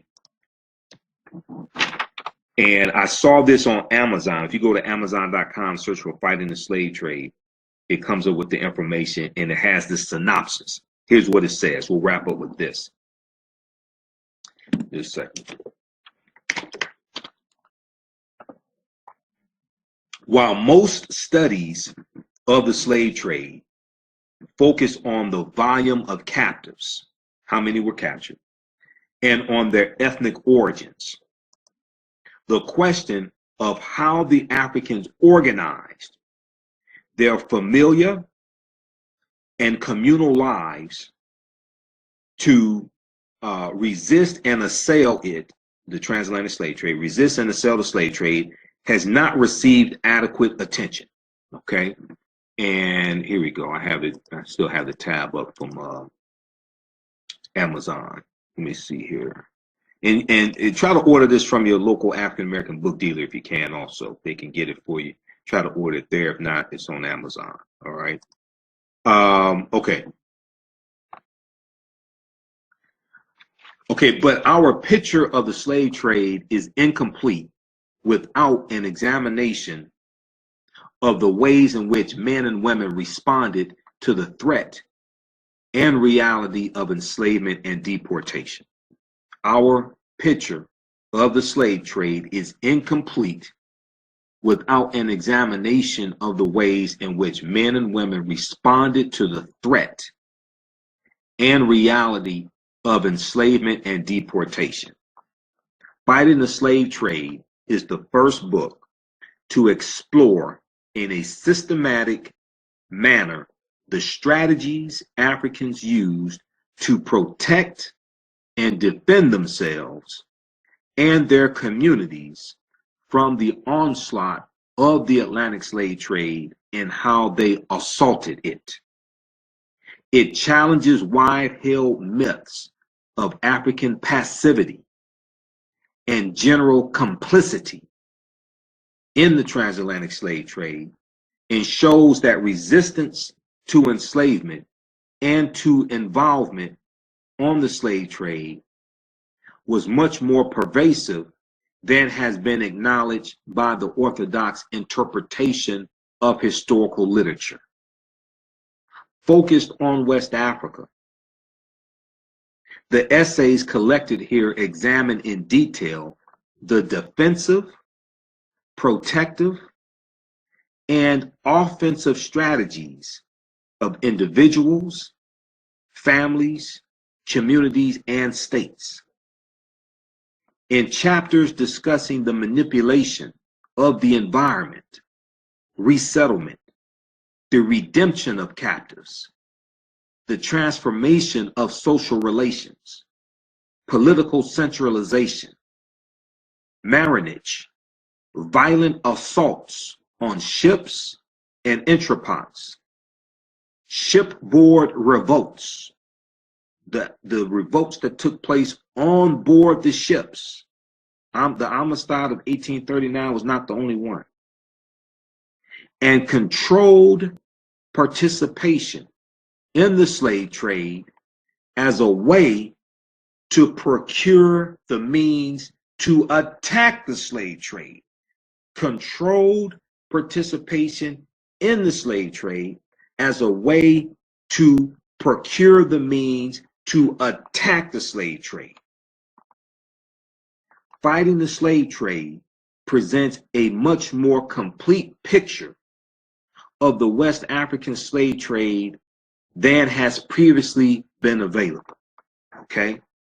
So check out this book by Sylvian Diouf. She is a historian of the African diaspora. Okay?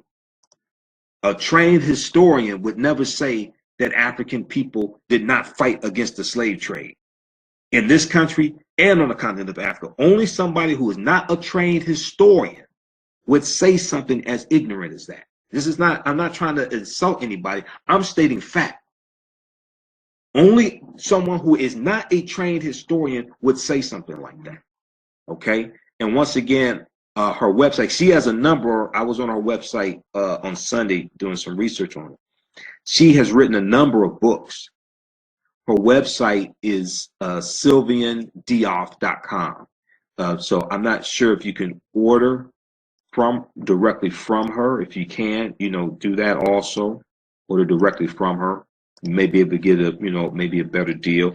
If you can't order directly from her, check with your local African American book dealer first. You can't get it there, then Amazon. Some of her other books are The Story of the American Maroons, Slavery's Exiles, The Story of American Maroons, Slavery's Exiles. She also wrote a book, Dreams of Africa and Alabama, Dreams of Africa and Alabama, The Slave Ship Clotilda, and the story of the last Africans brought to America. Okay, so the Clotilda comes to the U.S. in 1860. That's the last slave ship on record to come to the U.S. This is in violation of the bill that passed Congress March 2nd, 1807, to end the international slave trade, the U.S. participation in that, to prohibit bringing Africans into this country as slaves. And that went into effect January 1st, 1808. But as I stated earlier, Europeans continue to violate that. They continue to violate their own laws. So any chance of suing for reparations is going to be dealing with that period of time from January 1st, 1808 up until like 1860, when they continue to do it, because now they're violating their own laws. Prior to that, it was legal. So people are trying to go to a legal court to make a moral argument. It was wrong. You owe us $14 trillion. We want our money now in small bills. No. You have to understand law. You can't go to a legal court to make a moral argument. You go to a legal court to make a legal argument. It was illegal to exploit, mistreat, to enslave, all this stuff. But January 1st, 1808 is illegal to bring these Africans into the U.S. as slaves. Now you have a legal argument. And this is human trafficking. So you may have heard the interview that I did with Dr. Jahi Issa, who's a trained historian, as well as Brother Reggie Mabry. And they wrote an article, they co-wrote an article, along with another brother, I forgot the other brother's name, for a Black Agenda report called Slavery, I think it's called Slavery is Dead, Here's How to Revive It, or something like that. And they deal with this history of Africans still being brought to this country after January 1st, 1808 in violation of the U.S. own laws. Okay. Let me see. Reparations is dead. Here's how. Let's see.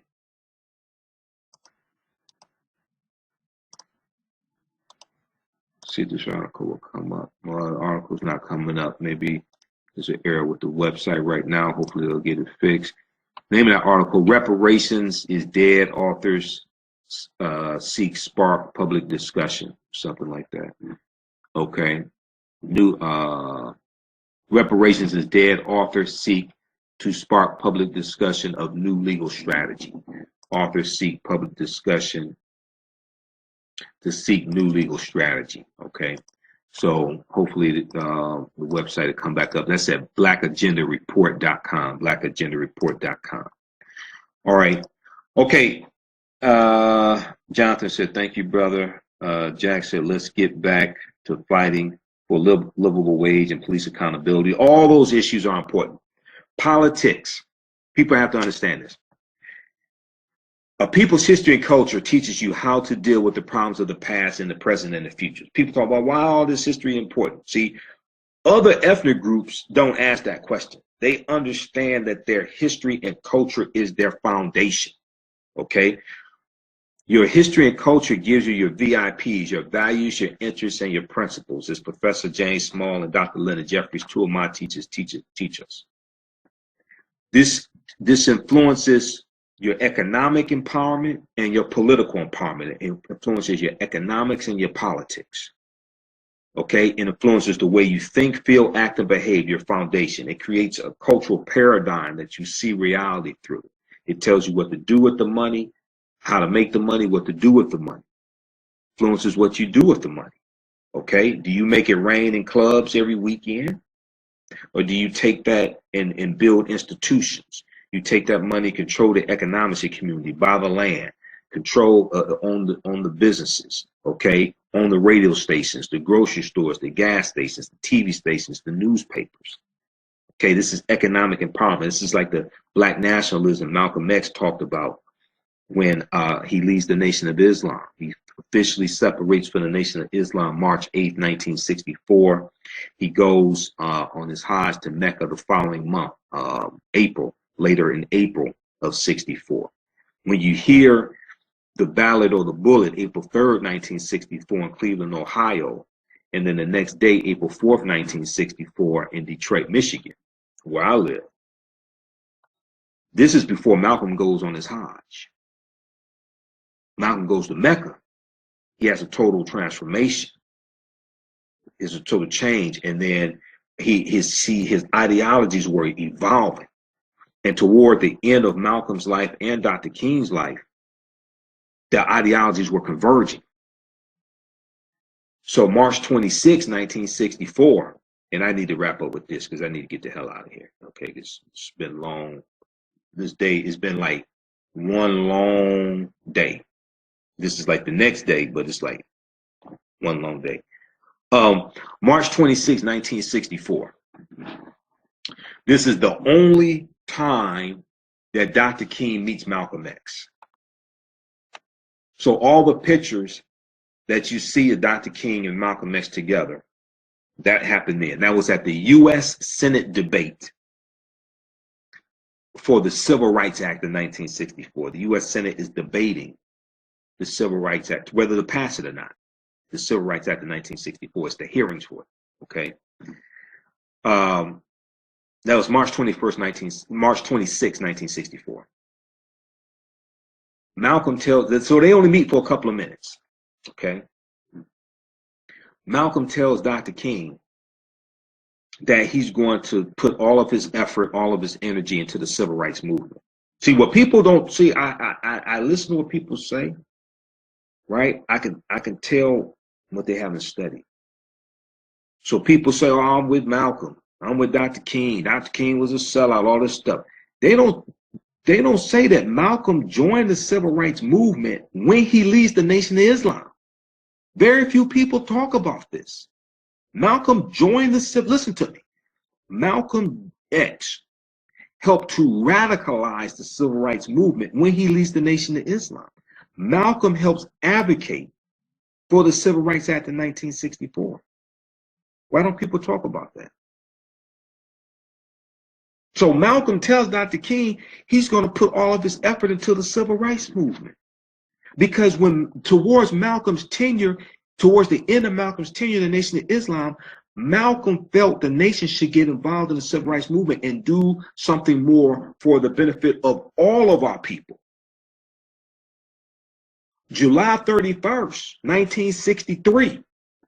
July 31st, 1963.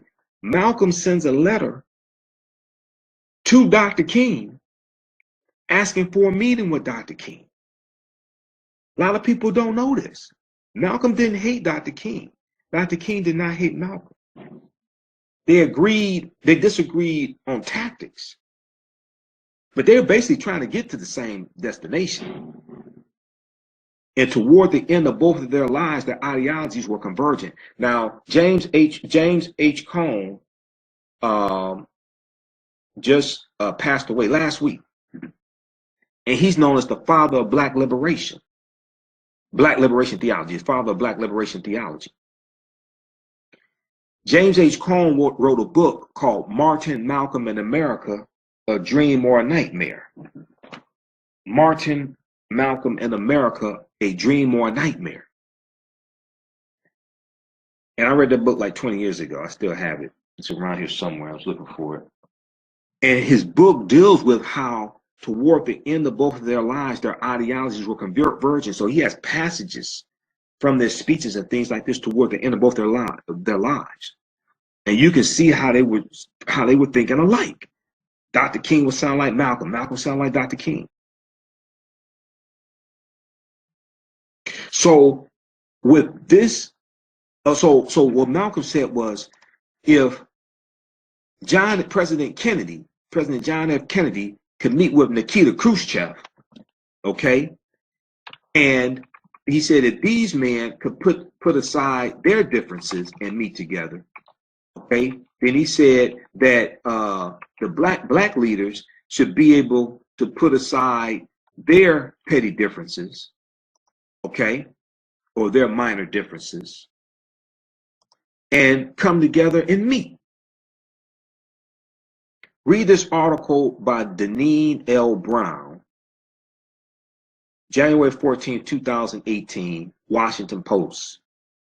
Martin Luther King Jr. met Malcolm X just once. The photo still haunts us with what was lost. Martin Luther King Jr. met Malcolm X just once. The photo still haunts us with what was lost.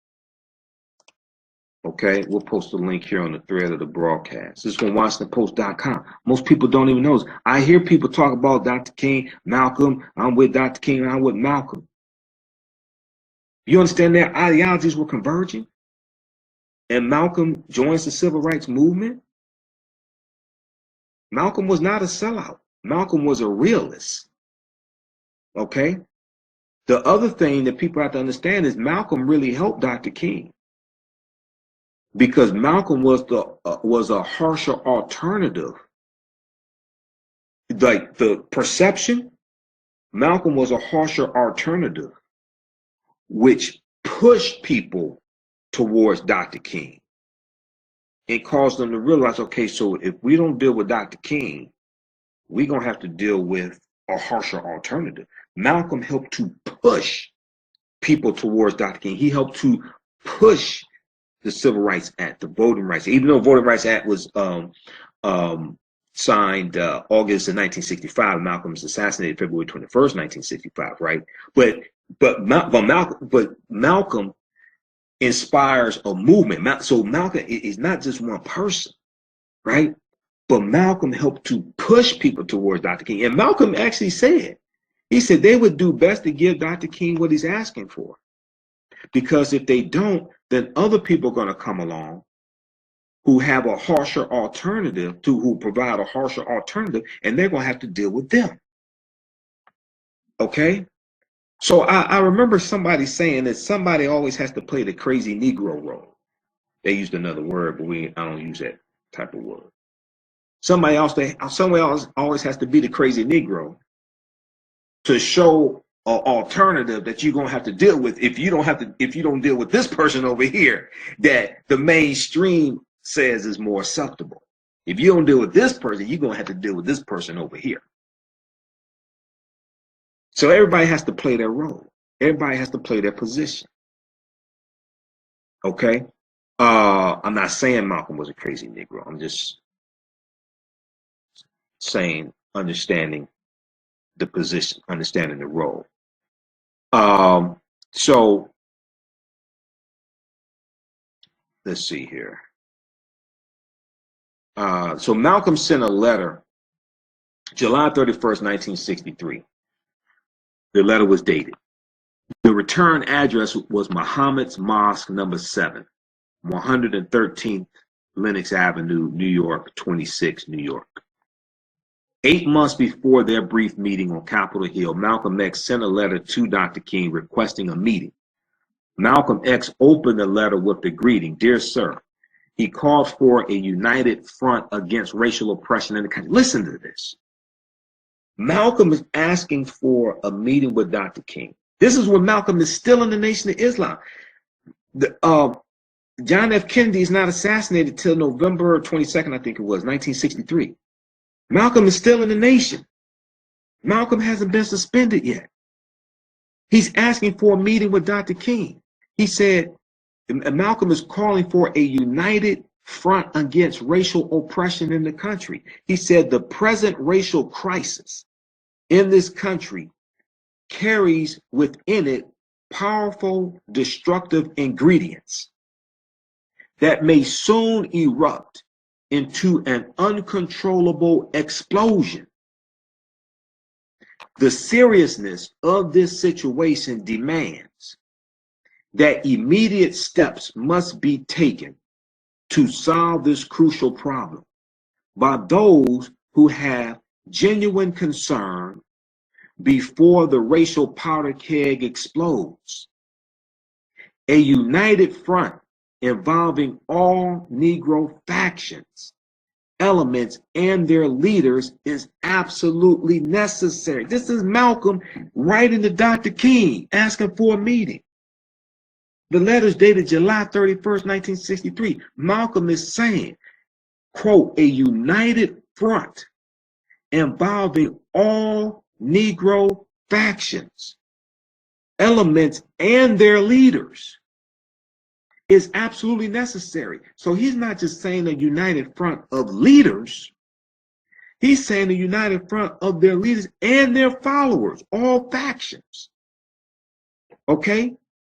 Malcolm X warned that a, quote, racial explosion is more destructive than a nuclear explosion, okay, end quote, citing a recent meeting between President Kennedy and Soviet Premier Nikita Khrushchev.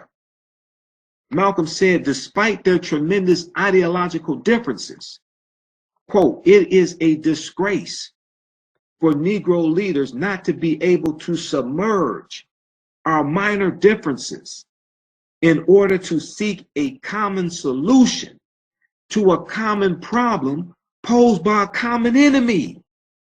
This is Malcolm. He said it is a disgrace for Negro leaders. He's saying if President Kennedy and Nikita Khrushchev can meet despite their tremendous ideological differences, it, quote, it is a disgrace for Negro leaders not to be able to submerge our minor differences in order to seek a common solution to a common problem posed by a common enemy. Malcolm invited Dr. King to a rally that August 1963 in Harlem to analyze the race problem and the solution. He promised to moderate the meeting and guarantee courtesy for each speaker. He requested that if Dr. King could not attend, to send a representative, closing the letter with an endearment, your brother Malcolm X. Dr. King declined the invitation and did not send a representative, according to the book Malcolm and the Cross, The Nation of Islam, Malcolm X, and Christianity by Louis A. DeCaro Jr. Malcolm and the Cross, The Nation of Islam, Malcolm X, and Christianity, okay? Dr. King declined the invitation and did not send a representative. So this is in 63, okay? This is the next month, that's July 31st, 1963. The next month, August 28th, 1963, what happens? The March on Washington. Dr. King is evolving also, okay? Now, the Dr. King is 67 and 68, 66, 67, 68. When Dr. King transitions from civil rights to human rights, he would have met with Malcolm.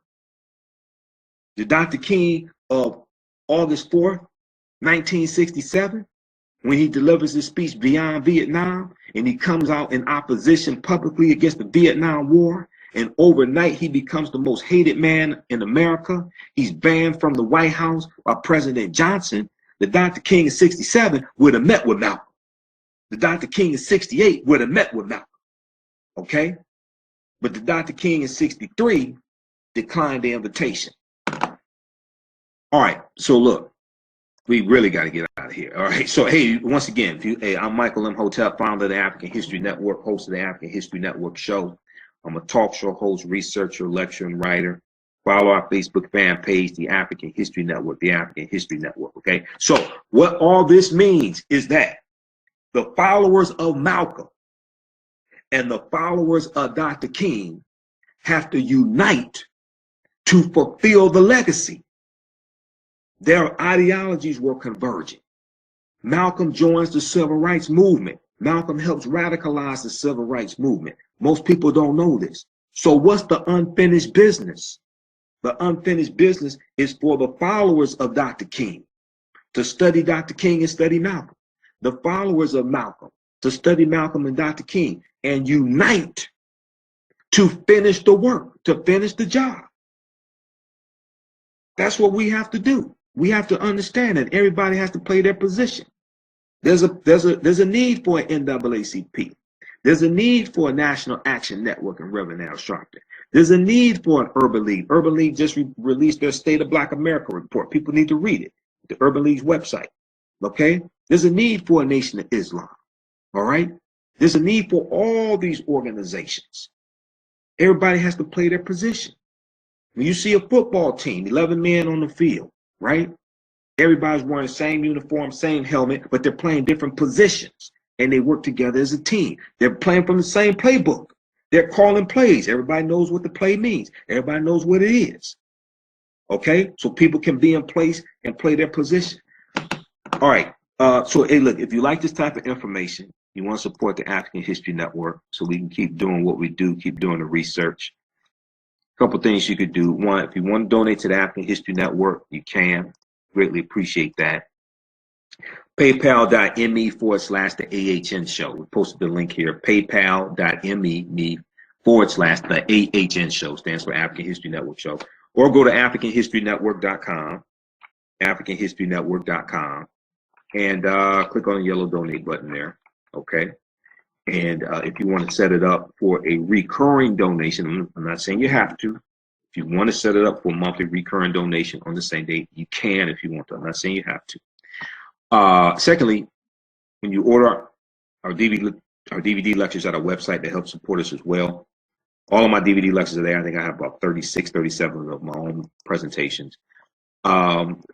AfricanHistoryNetwork.com. We also have a bundle pack right now. Black Panther 8 DVD Black Panther bundle pack. So you get 5 of my presentations and 3 documentaries, and 2 of the presentations of mine deal with the film Black Panther. Okay. And then you also get The Light of Ancient Egypt Awakens the African Mind to Economic Empowerment. Human Guinea Pig, which deals with the history of the Tuskegee experiment of untreated syphilis on the Negro male. Most people really don't understand the real history of the Tuskegee experiment. Contrary to popular belief, they did not inject the men with syphilis. There were 600 men in the Tuskegee experiment. All the men did not have syphilis. Anytime you do an experiment, you need to have a control group. The control group is untouched. You have another group, which is the experiment group, so you can compare the difference. All the men in the Tuskegee experiment did not have syphilis. They did not inject the men with syphilis. They had men who already had syphilis. They had latent syphilis, which is an early form or early stage of syphilis that goes undetected. Okay, so there's a lot of misinformation about the Tuskegee experiment. So that's a presentation I did dealing with that. Also, you get Malcolm X 50 years later. Why is he still relevant? Malcolm X 50 years later. Why is he still relevant? One of my presentations. You get Black Panther analysis, African culture, history, and Afrofuturism. It's a 3-hour presentation I did. Lessons from the film Black Panther: economic guerrilla warfare, political self-defense, and how to Wakanda the vote. Okay. And then you get 3 documentaries: 1804, dealing with the history of the Haitian Revolution; Elementary Genocide Part 3, dealing with fighting against the school-to-prison pipeline and taking control of African American children's education. I'm in that documentary with Professor Kaba Kamene and Professor James Small. That's from director Raheem Shabazz.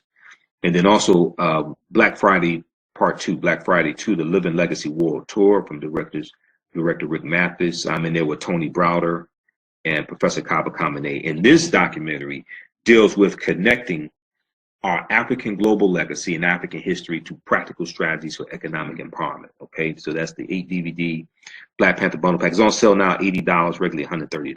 Okay, we had those shipping out this week. I'll be shipping some out today. That's at AfricanHistoryNetwork.com. We just posted a link there. And then also I teach online courses. Okay, I teach online courses as well. I have them all on demand. You can watch at your own pace. We have a bundle pack right now that's $60. It's about 10 in the bundle pack. It's $60, regularly $130. And it includes Ancient Kemet, the Moors, and the Ma'afa. Kemet, one of the original names for Egypt. Okay, Ancient Kemet, the Moors, and the Ma'afa. Understanding the transatlantic slave trade, what they didn't teach you in school. Understanding the transatlantic slave trade, what they didn't teach you in school. That is a 14-hour, 7-session online course, all on demand. It's about 20 hours of bonus content. And there are other courses in that bundle pack. Great African Women in History, the Mothers of Civilization. How Richard Nixon's war on drugs was a war on the African American community. There's also online class I did dealing with the film Black Panther. Okay, so that's on sale, $60 now. And you can watch it at your own pace. You can watch around the world, smartphone, tablet, computer. I have doing a PowerPoint presentation. We have video clips, book references, articles, all that stuff. Okay. So you can order that. You can register for that as well. As soon as you register, you can start watching. Okay. Hey, I got to get out of here. Hey, remember at the African History Network, we focus on. Okay, somebody posted. Let me see. Are there any more comments? Rosalind, great Malcolm X knew what he was talking about. Linda, Martin Luther King Jr. also met with the Honorable Elijah Muhammad. Yes, he did. Approximately 2 weeks before he was killed, it was clear Dr. King was changing, but Dr. King was evolving. Dr. King was Dr. King was Malcolm and Dr. King were both 39 years old when they were assassinated. These were very young men. They were both 39 when they were assassinated. Dr. King's ideologies were steadily evolving, but see, you have to understand, Dr. King's fight was largely in the South. The South was far behind the North. Malcolm's fight was largely in the North. So Dr. King is trying to get the African Americans in the South basically up to the point where they were in the North so they could go to the next step. Okay? They're dealing with rampant racial terrorism. They're dealing with rampant segregation, Jim Crow laws. Okay? Also, their right to vote is being infringed upon. So they're fighting for a federal, a national civil rights act, but it's going to have a bigger impact in the South than it does up north. They're fighting for the Voting Rights Act. It's going to have a bigger impact in the South than it does up north. He's trying to get them to the point where they can then go to the next level. Then for 66 to 68, he transitions from civil rights to human rights. Okay. Lisa said that's one of my favorite books. It's powerful. I think she's talking about Martin Malcolm in America, A Dream or a Nightmare. Ron Lewis said, I had no idea he did that. I think he's talking about Malcolm X reaching out to Dr. King. Jonathan said, thank you, brother, for the truth. Let's get back to fighting for livable wage and police accountability. Jack said, that's part of it. We also have to control the economics in our community as well. All right, so with that, I want to say, hey, thanks for tuning in. Remember, at the African History Network, we focus on educating, empowering, and inspiring people of African descent throughout the diaspora and around the world, because right now it's correct wrong behavior. What you do for yourself, what you do to yourself, and what you allow other people to do to you and get away with is based upon what you think about yourself. What you think about yourself is based upon what you have been taught about yourself. What you've been taught about yourself is based upon everything you've read, heard, and seen about yourself. Remember, people's history and culture teaches them how to deal with the problems of the past, in the present, and the future to meet the needs of the community. And people's history and culture teaches them how to deal with the problems of the past, in the present, and the future to meet the needs of the community. Okay. Actually, here, some of you haven't seen this presentation from me, The Racist History of the White National Anthem and the Pledge of Allegiance. We deal with the history of the National Anthem, the Pledge of Allegiance, tie that into counter-capitalist protests. These are all at AfricanHistoryNetwork.com. I've taught entrepreneurship for about 9 years, 13 forms of wealth and redistributing the pain, keys to economic empowerment and entrepreneurship for African Americans. This is my presentation on Malcolm X 50 years later. Why is he still relevant? Right. And then this is one of those in the 8 DVD bundle pack. And then, 1804 documentary, Elementary Genocide 3, they're in that bundle pack also. This is some stuff I have here right near the desk. This is my presentation. Great African Women in History, the Mothers of Civilization. There was some well-known and not so well-known African women in our history from all different time periods. Great African Women in History, the Mothers of Civilization. This is actually a four-hour presentation. Okay, so a people's history and culture teaches them how to deal with the problems of the problems of the past, in the present, and the future to meet the needs of the community, because things happen in cycles. All right. Right now, it's correct wrong behavior. It's not over till we win. Wakanda forever is right over left. It's always right over left. It's not left over right. That goes back to ancient Kemet and then the Subitis, the pharaohs. It's right over left. Right now, it's correct wrong behavior. It's not over till we win. Wakanda forever. And we'll talk to you next time. Peace.